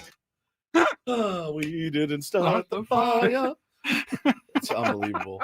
I mean, look, I had to rip through those. I'm sure I butchered a few of them, so don't hold me accountable for that. But that's staggering. Staggering. And you know what? The funny thing is, come July next year, I hope he does it again. I hope he does it again. If he gets this contract extension and is here for another 5 years, double that list. Double in it. the next 5 years. Double it. Double it. Oh, he's a More. good man. All right, let's get to some headlines that we missed. It is time for the Rindle Report. And get things started here with our today's edition of the Rindle Report. Now tuned into the greatest. Welcome to the Reindl Report with Paul Reindl. Hi, Paul. All right. 2 stories from the world of sports that we haven't gotten to yet. We'll start off in Major League Baseball. And 1 story that you didn't know you needed. Are you laughing, biatch? It's the Reindl Report Hey, Paul, how you doing? Okay, how are you? on 97.3 The Fan. Are you ready to bless the mood? I need some help, please. That was good. Can I get a yeah? Oh, yeah. All right. All right. It is the Reindl Report. It is brought to you by your local Kia dealers. Visit kia.com to discover movement that inspires. Do you guys think if we played real or fake with AJ Preller and Ben would throw out names Like with AJ. with AJ sitting here or at spring training? All right, let's play a little game of real or fake. I'll list a name and you tell me if I you've bet he traded knows him or not. Every He'd single get player on that list. he would 100% get it I right. bet he'd get 100%. I really do. Let's try. I know there are GMs, you remember Moneyball. You don't even know who that is. Yeah, you don't know that. I like him. I don't get the sense I that don't there's either. anybody in AJ's system that he doesn't know exactly who that person is. I like so-and-so. No, you don't. don't. You You don't don't even know who that he is. I like that guy. All right, let's get started here. I think earlier in the show, it was a very throwaway comment. Ben mentioned that the NBA does start tonight, and I saw a headline yesterday involving an NBA player, but not about basketball. It's about San Diego Wave FC. They announced yesterday that Jimmy Butler, the 6-time NBA All-Star, has joined the group as a minority investor in the team. I've seen him at a few different Wave games over the years. He's pretty regular out there. He lives in Poway. Yep. He's a local, and he wanted to get involved with ownership following Manny Machado, San Diego FC. So now Jimmy Butler is a part of ownership group. He said, soccer has been a passion of mine for a long time, and being part of the game in a meaningful way has always been a dream. San Diego has become a city close to my heart, and I'm proud to invest in a club that is pushing boundaries, building something lasting, and setting a new standard for what women's sports can be both on and off the pitch. Pretty awesome, man. It's always nice. It always makes you feel good when you have like a, celebrity investor in your. Alex Morgan's also an investor now in SDF or in the Wave. I wonder if we asked if the Wave would make Jimmy Butler available to the show. I think he's a very interesting. I do too. He's very interesting guy. A country I singer, love dude. He's Jimmy amazing. Butler. He's such a trip. Didn't I would love wasn't to he talk the to one him. who started the coffee company in the pandemic bubble too? Was that Yeah, him? I think that was. Yeah, he was selling coffee out of his hotel room. Yeah, selling it at the Disney complex. Yeah. At the bubble, right? In the bubble. It's incredible. $40. I completely forgot about that. Coffee for other NBA players here, Yeah. but it's not going to be He's cheap. posted videos around San Diego. Like I think he lives here during the summer, during the off season, and he would post videos of like the most like mom and pop shop restaurants, and he's like, "You guys don't even know this is the best like So Jamaican good. food I've ever had." He seems to be all in on San Diego, He's and a now he's country singer too. Like he like writes That I did country. not know. Yeah, Maybe yeah. he's a tier 1. Or Maybe. he thinks we don't talk enough basketball for him. Maybe. Possibly. maybe he hates Woods. Maybe he hates talking basketball. Nobody wants to talk shop. That's true. He probably loves this show. Sure, if we talk more Wave, he'd probably Yeah, listen more. 100%. Definitely a Wave fan. I thought that was cool. Another not basketball, but involving a basketball player story. LeBron James posted a picture on his Instagram account last night. Very innocuous, just not him eating dinner, but just what he was eating for dinner. And it looks like a nice little meal there. He's got the personal sized pizza that like covers up the plate. He's got a glass of wine. He's got the red pepper shaker there and a glass of water. With He's a ready straw to in enjoy. his water. He does have a straw in the Yeah. water. And he also has a fork on the plate. And apparently him posting that picture on his Instagram story last night had the internet in uproar. Why? About eating pizza with a fork. Oh, I thought you were going to say like people were like There's you a lot of shouldn't- arugula on the. I thought you were going to say people were mad at him for eating a pizza. Like you need to be in. I You think need to get. You're already injured. It looks like a fairly healthy pizza. There's a big mound of arugula, never which seen- I don't hate arugula on a pizza. I love it. I don't. Love it. I actually do like arugula on a pizza. Vile weed. I've never seen so It's much not stale. salad. I've never seen so much salad. Arugula is actually good. Pizza and salad's like the combination. Yeah, you though. don't So you pour it might on as well top put of it it. all You got together. to dress it a little bit, but it's a really good combo. Honestly, it is, and it's okay, especially with the arugula. I think eating with a fork is just fine. Now, if it's just a slice of cheese pizza, and you're that fastidious that you need to fork and knife the whole thing, that's a little bit much. But if you're eating a gourmet pizza that has a mound of salad on it, it's going to flop and fall off if you try to pick it up. No, if it's easier for you to use fine. a fork, Yeah, use a that's fork. fine. I've definitely done it, but it was is always not because I didn't want to get my hands dirty or anything. It was like because it was too hot. Does that make sense? Instead of biting You have in, no patience. I've cut it, and then you get like halfway through it, then you pick up the crust and eat it with the crust. The molten cheese with the sauce is even hotter. It's than even the hotter. cheese. Yeah. So I've done it. I don't do it regularly. But yeah. Caitlin says arugula is disgusting. I agree with you, Caitlin. I've I learned disagree. to really enjoy arugula. I don't like it. The tart vinaigrette, weird taste to maybe it. some blue cheese crumbles or feta cheese, very good. It's enough. Gets him excited when he starts talking about food. Arugula. I like Arugula. saying arugula too. Arugula. All right, move on. A lot of time saying arugula. Finally, just a goofy story here to wrap it up. You know the band Slipknot? They've been around for a long time. I don't even know what genre do they fall under? Metal. Metal? Yeah. Okay. Metal. Slipknot, they've been around for quite a while, but did you know that they have never actually owned the domain name slipknot.com? In fact, they have actually used slipknot1.com as their official band's website for at least 20 plus years, because back in 2001 they tried to purchase the rights for www.slipknot.com, and they found that an anonymous squatter had already grabbed that.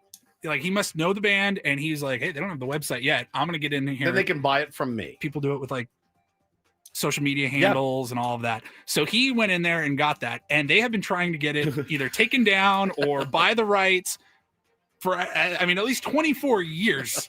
And they have just now decided that they are going to finally do something about it. And they have filed a lawsuit under the Anti-Cyber Squatting Consumer Protection Act, because this guy, not only is he using their band's name and everything, his website it's like a pay per click setup where the links are to bootleg merchandise for Slipknot. All right.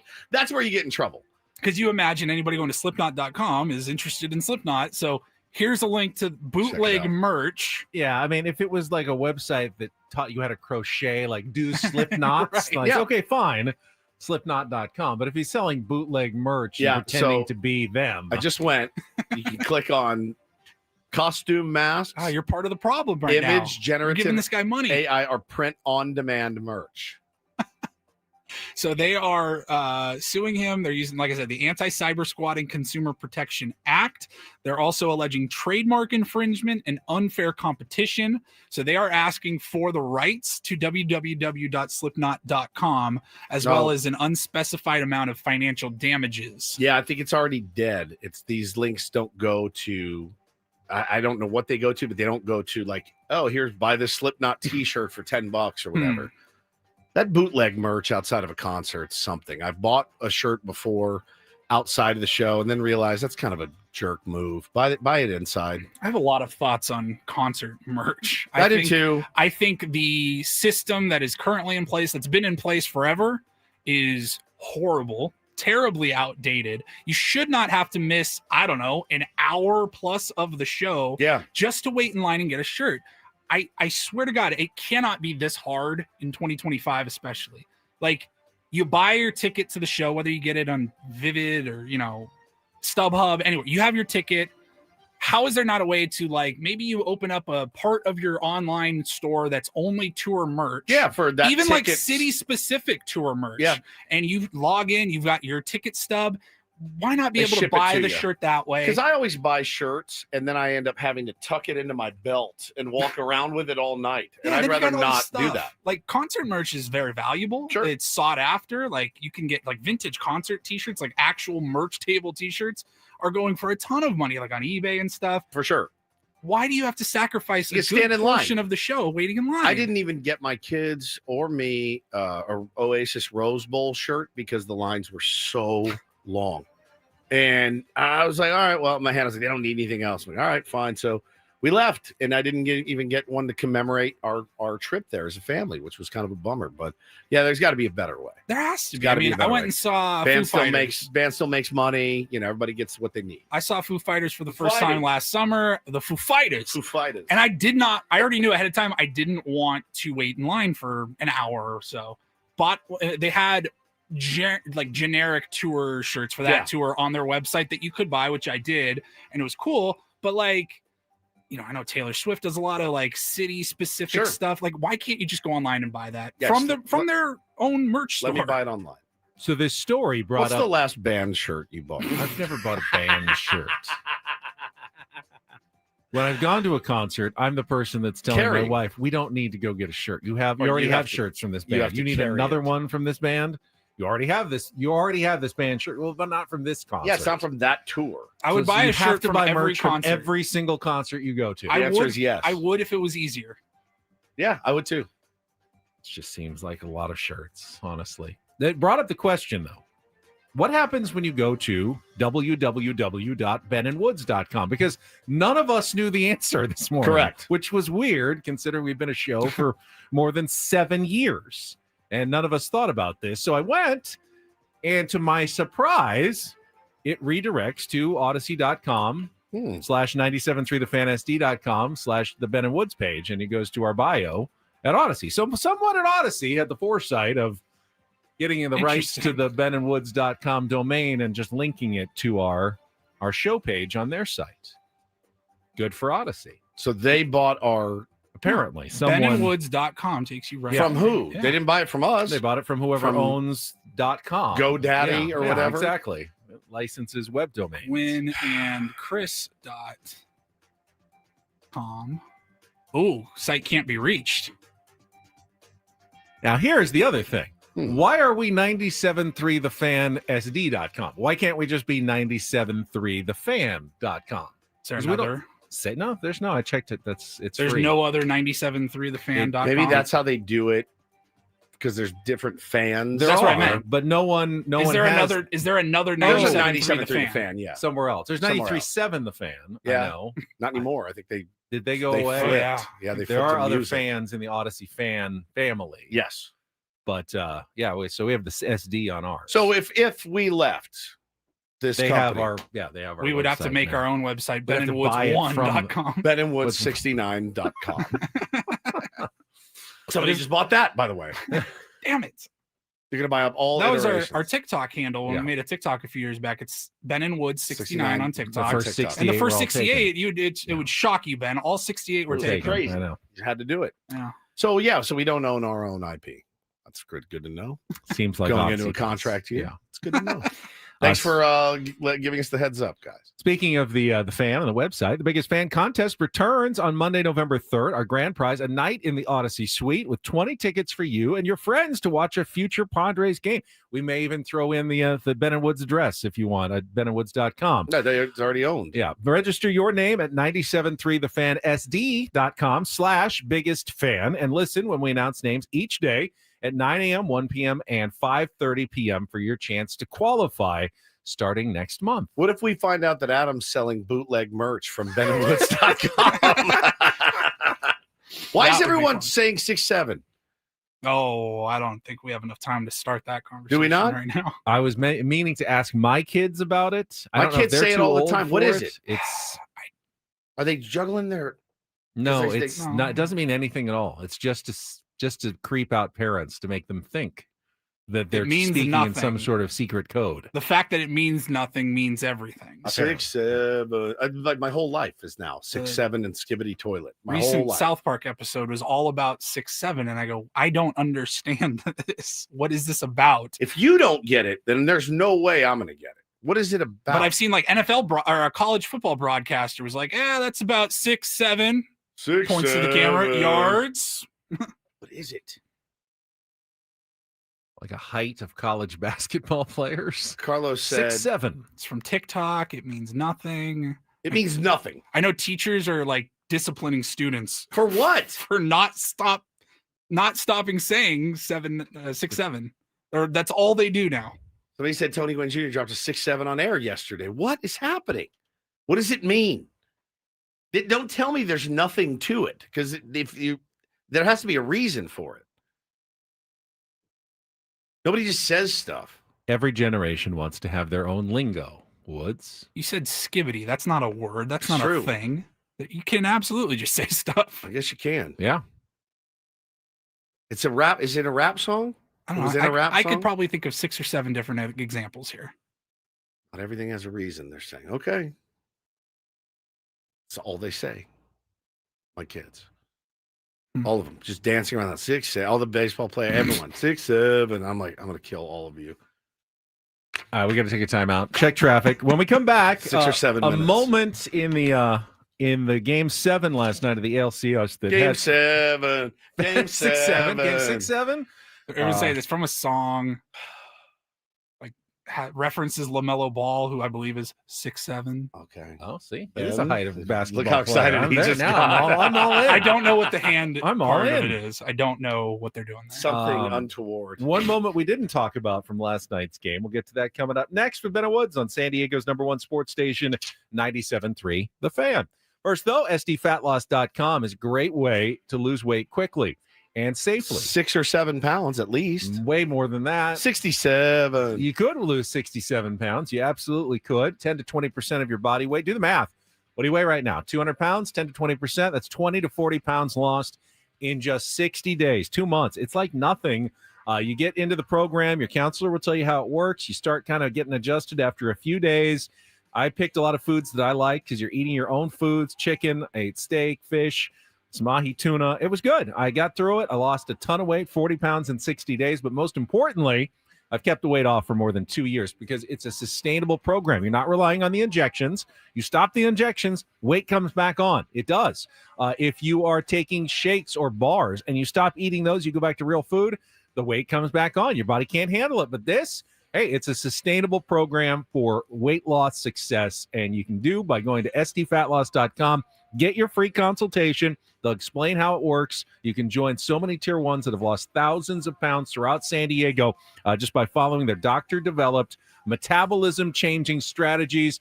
You are next. sdfatloss.com. That's sdfatloss.com. Results may vary.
Hey, player, this is all yours.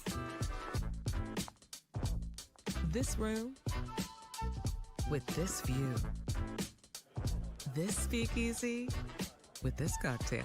Hey, could you make that too? This spa with this. Ah. And this pool on this roof. This is all for you. The all-new Hamul Casino Resort, now open.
You're not done yet. No, sir. I'm down the 8 You're already checked in out. my mind. I know. I have that feeling too. I'll have that feeling tomorrow. Yeah, you will. Paulie and I will be here. Woodsy will be in Arizona for his baseball tournament. And then Thursday and Friday, we've got some Best of Ben and Woods for the first 2 hours and some Sam Levitt. Yeah, buddy. For the last 2 hours of the program. I like the combo of the Best of and Sammy Levitt. Sam needs some work. Yesterday, he was posting his crock pot meals. I'm telling you, he's losing it. He's losing it in the off season. First crock pot meal ever. Should he just come in fourth chair with us He might. every day? We If he might wants need to, save, it's open. Save Sammy from the off He's like, season. guys, I need a purpose here. I'm posting crock pot recipes right now. I thought he might have another week or two of off season in him, but no. Seems like He's pretty ready. much done. He's dying to get to Peoria for 8 weeks or whatever he goes.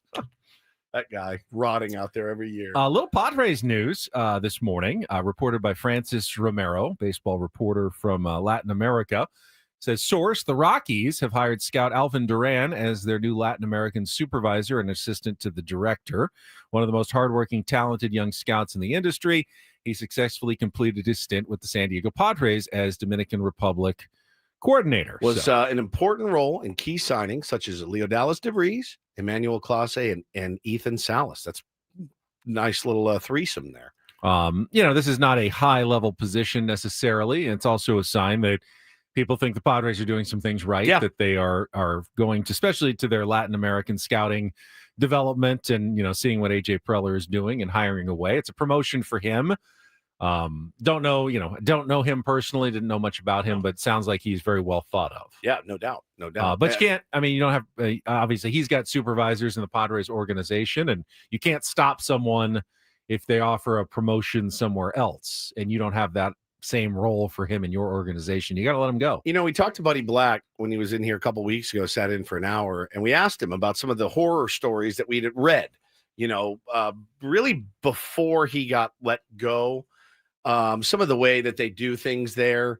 And he played it complimentary. He said, yeah, there's some truth to some of that stuff. He said, but they are making steps in the right direction. And it is, I guess, baseball fan first, it is a good, positive thing to see that they are actively trying to improve their team, right? They're making moves to somewhat improve their team, and with a focus on scouting in Latin America. And good for him. Great promotion. And, Denver's a really nice place too. The other thing I always say about going to the Rockies, expecting much. Go have fun. Make some Nowhere money. to go but up. Nowhere to go but up. There's something to that. That's what I warned Mikey Varas about when he joined us earlier. I know, right? You were setting expectations Really way too high in your Yeah. first season. You're going to have nowhere to go but down if you win the championship here. It's tough too. I think some people are wired differently, Yeah. where you enjoy the climb. Well, that's such a challenge, right? Yeah. I love the climb. Climb's my favorite. I like my just favorite. being at the top, just being here. See, I hate being at the top. There's nowhere to go but down. It's like the most terrifying thing. Ben would love to be the Manfred man at second base. Oh, yeah. Just put me out there. Yeah. Oh, Imagine work him to get there. Just put me out there. Imagine him trying to score on a single. Oh, Apparently it's so easy. You just gotta. Oh, that's right. That's right. So simple to do. Just got to make sure you run hard all the way through. But again, they're making moves. You read about some technology that they're employing, like trying to get it together. They don't want to be known as the worst franchise in Major League Baseball anymore. I think that belongs probably right now to the Anaheim Angels. Honestly, the way that they're I think doing it still things. belongs to the Rockies For now, but they're trying. They'd things. like to not be. But That's what I'm saying. They're making attempts to not But be they are. that. As far as organization, the way they run their organization, and you see some things that they're doing that make a lot of sense, and some of their recent draft picks and things like that have been pretty good. So we'll see, man. Listen, the Rockies are in our division. I don't want anything great for them in the next 10 years. Quickly, because I wanted to bring this up. Last night in Game 7 of the ALCS, we talked about the game earlier. Toronto Blue Jays going on to the World Series thanks to George Springer's 3-run home run in the 7th inning. 9th inning, it is 4-3. The tension is huge in Toronto. It's huge watching at home. They are now 2 outs away from clinching their first World Series berth since 1993 and knocking out the Seattle Mariners. And all of a sudden, on Fox, Joe Davis kicks to an in-inning commercial for Capital One. Just breaks, like pause 10 seconds to hear from Capital One. I am not opposed to commercials. You know this. We have lots of them on our show. Yes. All the time. We are That's how we reading pay the commercials. bills. But there's a time and a place. And I don't even mind, the inning. The Padres do it. You get the little quick, the guys walking out to the mound. They do a quick 10 seconds. It's fine. I did not like seeing that at 2 outs in the 9th inning with the team about to clinch. You've got tension building. You've got fans that are on the edge of their seats. That get their hands on their heads and everything. It's a buzzkill to throw a commercial in that spot right there. Pick your spots. Pick your moments. It's fine. There's plenty of hours and hours of broadcast. I wonder to if throw they in commercials. forgot. Sometimes we forget to get a liner And they needed to get it in. It had that It had to feel, get in. didn't It had that Like, feel. oh, we were supposed to do this in the 7th, and Springer hit his home run, and we got distracted, and Well, then we haven't done it yet or something. Because the Springer thing, think how long it went on, right? It went on for a while. It was not right back to the action. He did a curtain call. There was who was on the bump? Bizzardo. He was on the mound, and he's standing there kind of letting the moment pass. They had to kind of give Springer a moment. So maybe they did actually forget to get it in. They're like, we have to get this in. Capital One is paying us a fortune. I don't care if there's 1 out in the 9th. We're getting this Capital One spot in. I guarantee you that's what happened, because I don't want to see that. I mean, at least they can't have planned it for the 9th inning. No. You couldn't. Let's save this one for 1 out of the 9th when they're about to clinch and we're about a celebration away. That makes no sense. Why they put it there. I noticed the same thing. It's still better than listening to Joe Davis, though. That's to be honest with you, I'd rather listen to Capital One ads in the middle of the game. All right, we got one segment left. Then Woods, you are off on the 8 freeway. You guys really going to make me work the last segment, huh? We are absolutely going to make you work the last segment. Wrap things Thought up. I might get out early. No, for your game that's tomorrow night at 9 p.m. 8. It's at 8, Paulie. You have no excuse not to stay for the end of the show today. I should have been here tomorrow, to be honest. Wrap things up next with Ben and Woods on San Diego's #1 sports station, 97.3 The Fan. Gambling problem? Call 1-800-GAMBLER. GEGE 0000466. For a full list of games and rules, played at 7 Mile Casino. Visit 7milecasino.com. You might have noticed, speaking of commercials, we've crammed a few extra ones in, knowing It's Woods almost is like going we're to be leaving. gone next Also couple of your days. fault. Also your fault, but we're here, and we love our sponsors. We do, including 7 Mile Casino, easy to get to, not 70 miles away. Woods will pass a couple of them on his way out of town. You don't have to drive out of town. You can stay in town. Go south on the 5 freeway to Chula Vista, get off at E, stay on the west side of the freeway. That's Bay Boulevard. You'll find yourself just moments away from pulling in at 7 Mile Casino. Yeah, once you walk in the door, you'll be greeted with the beauty of the California-style blackjack table off to the right, your Texas Hold'em area, and then Pai Gow Baccarat kind of behind the blackjack table. Walk up a few stairs, you'll be sitting in the bar area, the restaurant area. Great spot. Big booths, like really comfortable, It is. cozy. It's comfy. It's cool. Yeah, it's a cool, It's like cool the best spot. patio I've ever seen. Yeah, it's a phenomenal, great. patio. So check it out for yourself. You won't be disappointed. Always encourage the tier ones to get out there. When you do, take a picture of you sitting at the table. I love it when you tweet us at Ben and Woods. Let us know I'm here. A big stack of chips always makes me so happy. 7 Mile Casino. It's just 7 minutes from downtown.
Hey, player, this is all yours.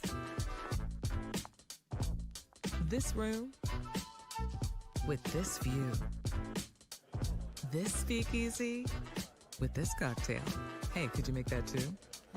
This spa with this. Ah. And this pool on this roof. This is all for you. The all-new Humul Casino Resort, now open.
This hour of 97 Through the Fan is brought to you by IHOP, introducing the IHOP Value Menu, where all your breakfast faves are just $6 each every day. Where else can you get a big filling sit-down breakfast for only $6? Go to your Happy Plates with the $6 IHOP Value Menu, available every day at IHOP.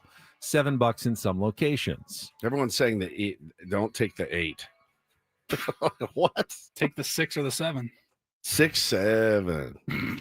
See, now if you're going to go, that means you're going to have to go all the way up to the 10. So like 215 to the 60 to the 10 and go around that way. Is that through Riverside? Riverside, No, yeah, pass. which is never great. But People are saying the 8's closed? Yeah, there was a fatality accident near San Diego that was State. a long time ago, right? Have you not been listening? We've had minute and a half traffic updates all morning long, twice an hour.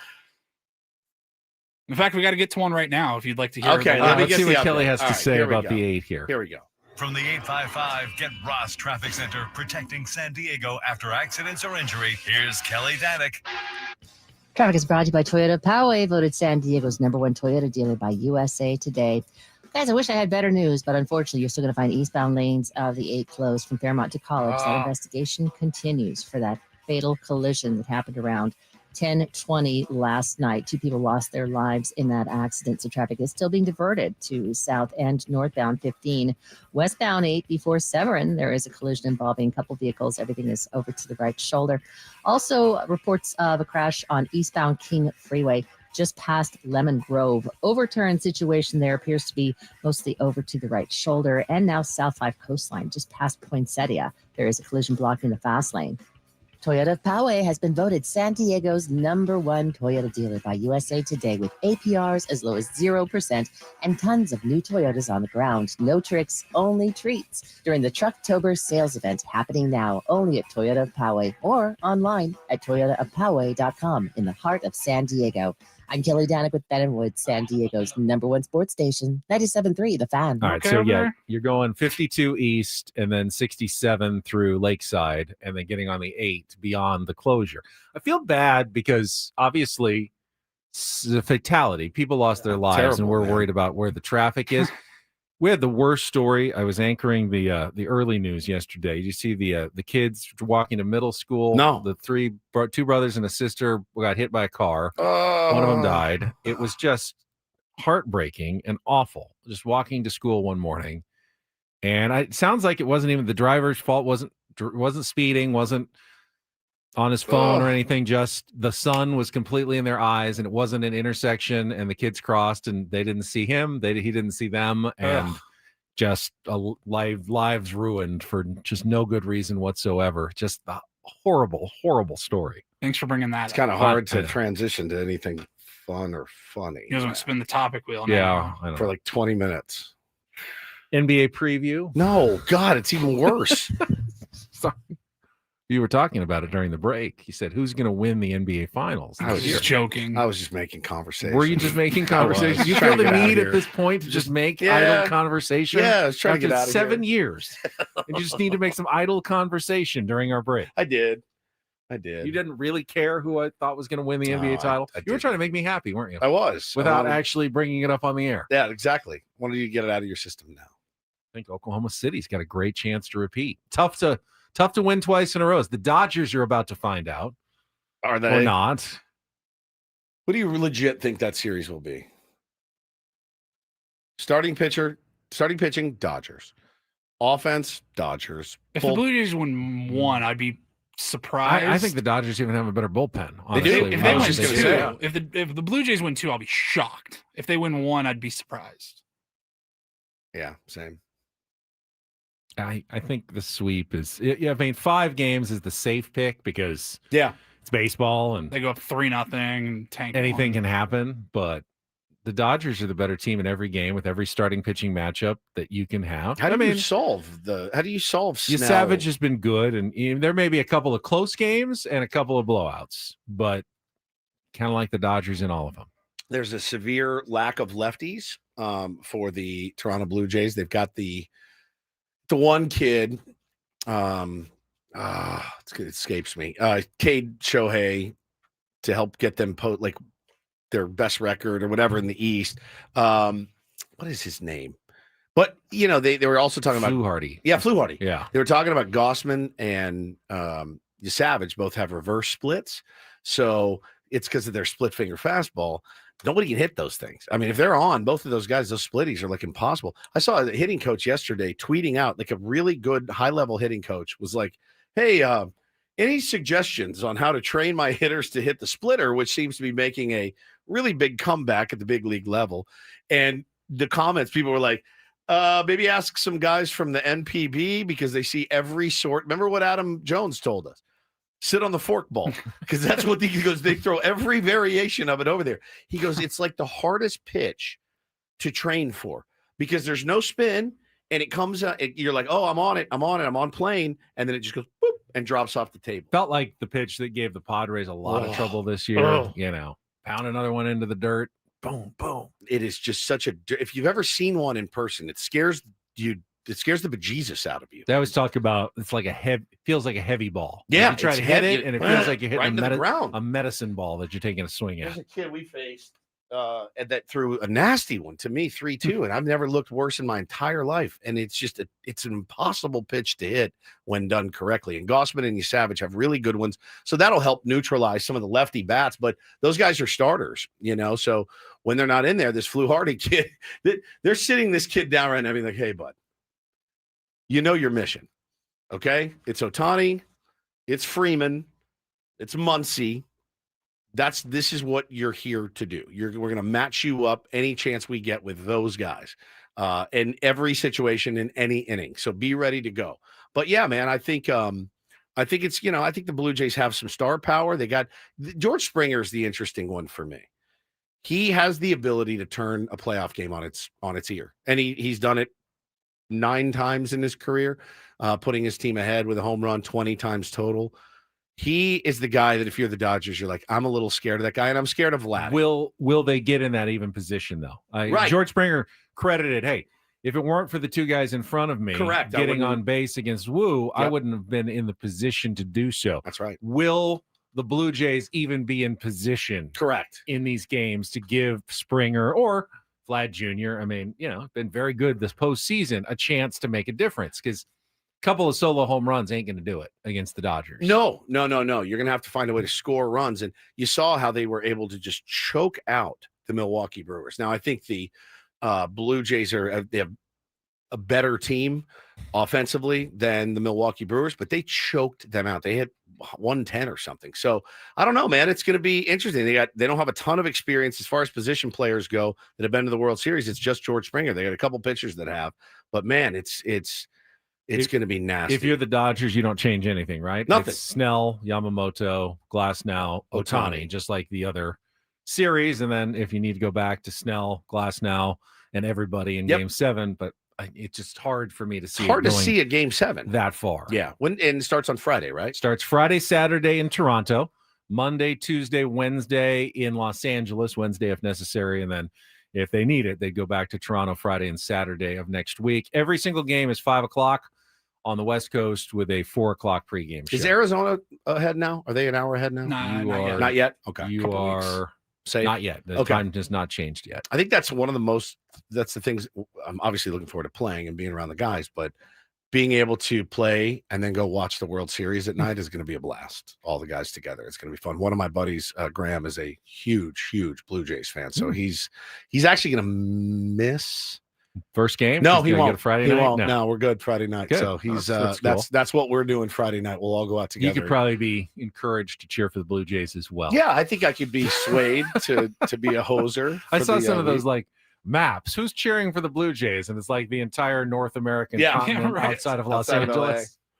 You do feel like everybody's rooting for the Blue Jays this week. So I feel everybody in my orbit certainly is. Most of the people in my orbit is. We also know that when you jump on board with who we're all cheering for, that disappointment follows. Yeah. So do we just say go Dodgers and like just try to jinx them? I say this like regardless of who the National League winner was. I mean, obviously, different if it was the Padres, but take the Dodger hate out of the equation. Like the Blue Jays are a rootable for team. Yeah, like, easy. They're to root likable. I like their manager. I like a lot of their players. I like John Schneider. Like I don't dislike really anything about them. Can't think of any reasons why not to root. C20 Moreno, Bo Bichette says he's coming back. It's tough to come back after all this time off just to face those Dodgers pitchers. Can you imagine how much help that will be? But they'll probably put him in there if they have the opportunity to do so. We'll see. It's going to be. I mean, I want it to be a good series. I just don't think it's going to be. I'm sorry. Do not clip me saying go Dodgers. By the way, don't clip that one either. No, I mean, yeah, we are the jinx pretty much. Woods, good luck to you. Thanks, buddy. Have fun. Hope Have to a bring lot of back fun. a championship Be for San safe, Diego. I will. you know? I'll be safe-ish. Yeah, safe-ish. You may hear from me. You may not. You never know. All right. Well, hopefully we'll see you on Monday morning. See how if everything tonight goes. Paulie and I'll be back tomorrow at 6 a.m. That'll be it for us. But we got Braden coming up next for executive producer Paul Reinl, Stephen Woods. I'm Ben Higgins. Have a great rest of your Tuesday from all of us here at San Diego's #1 sports station, 97.3 The Fan. So long, everybody.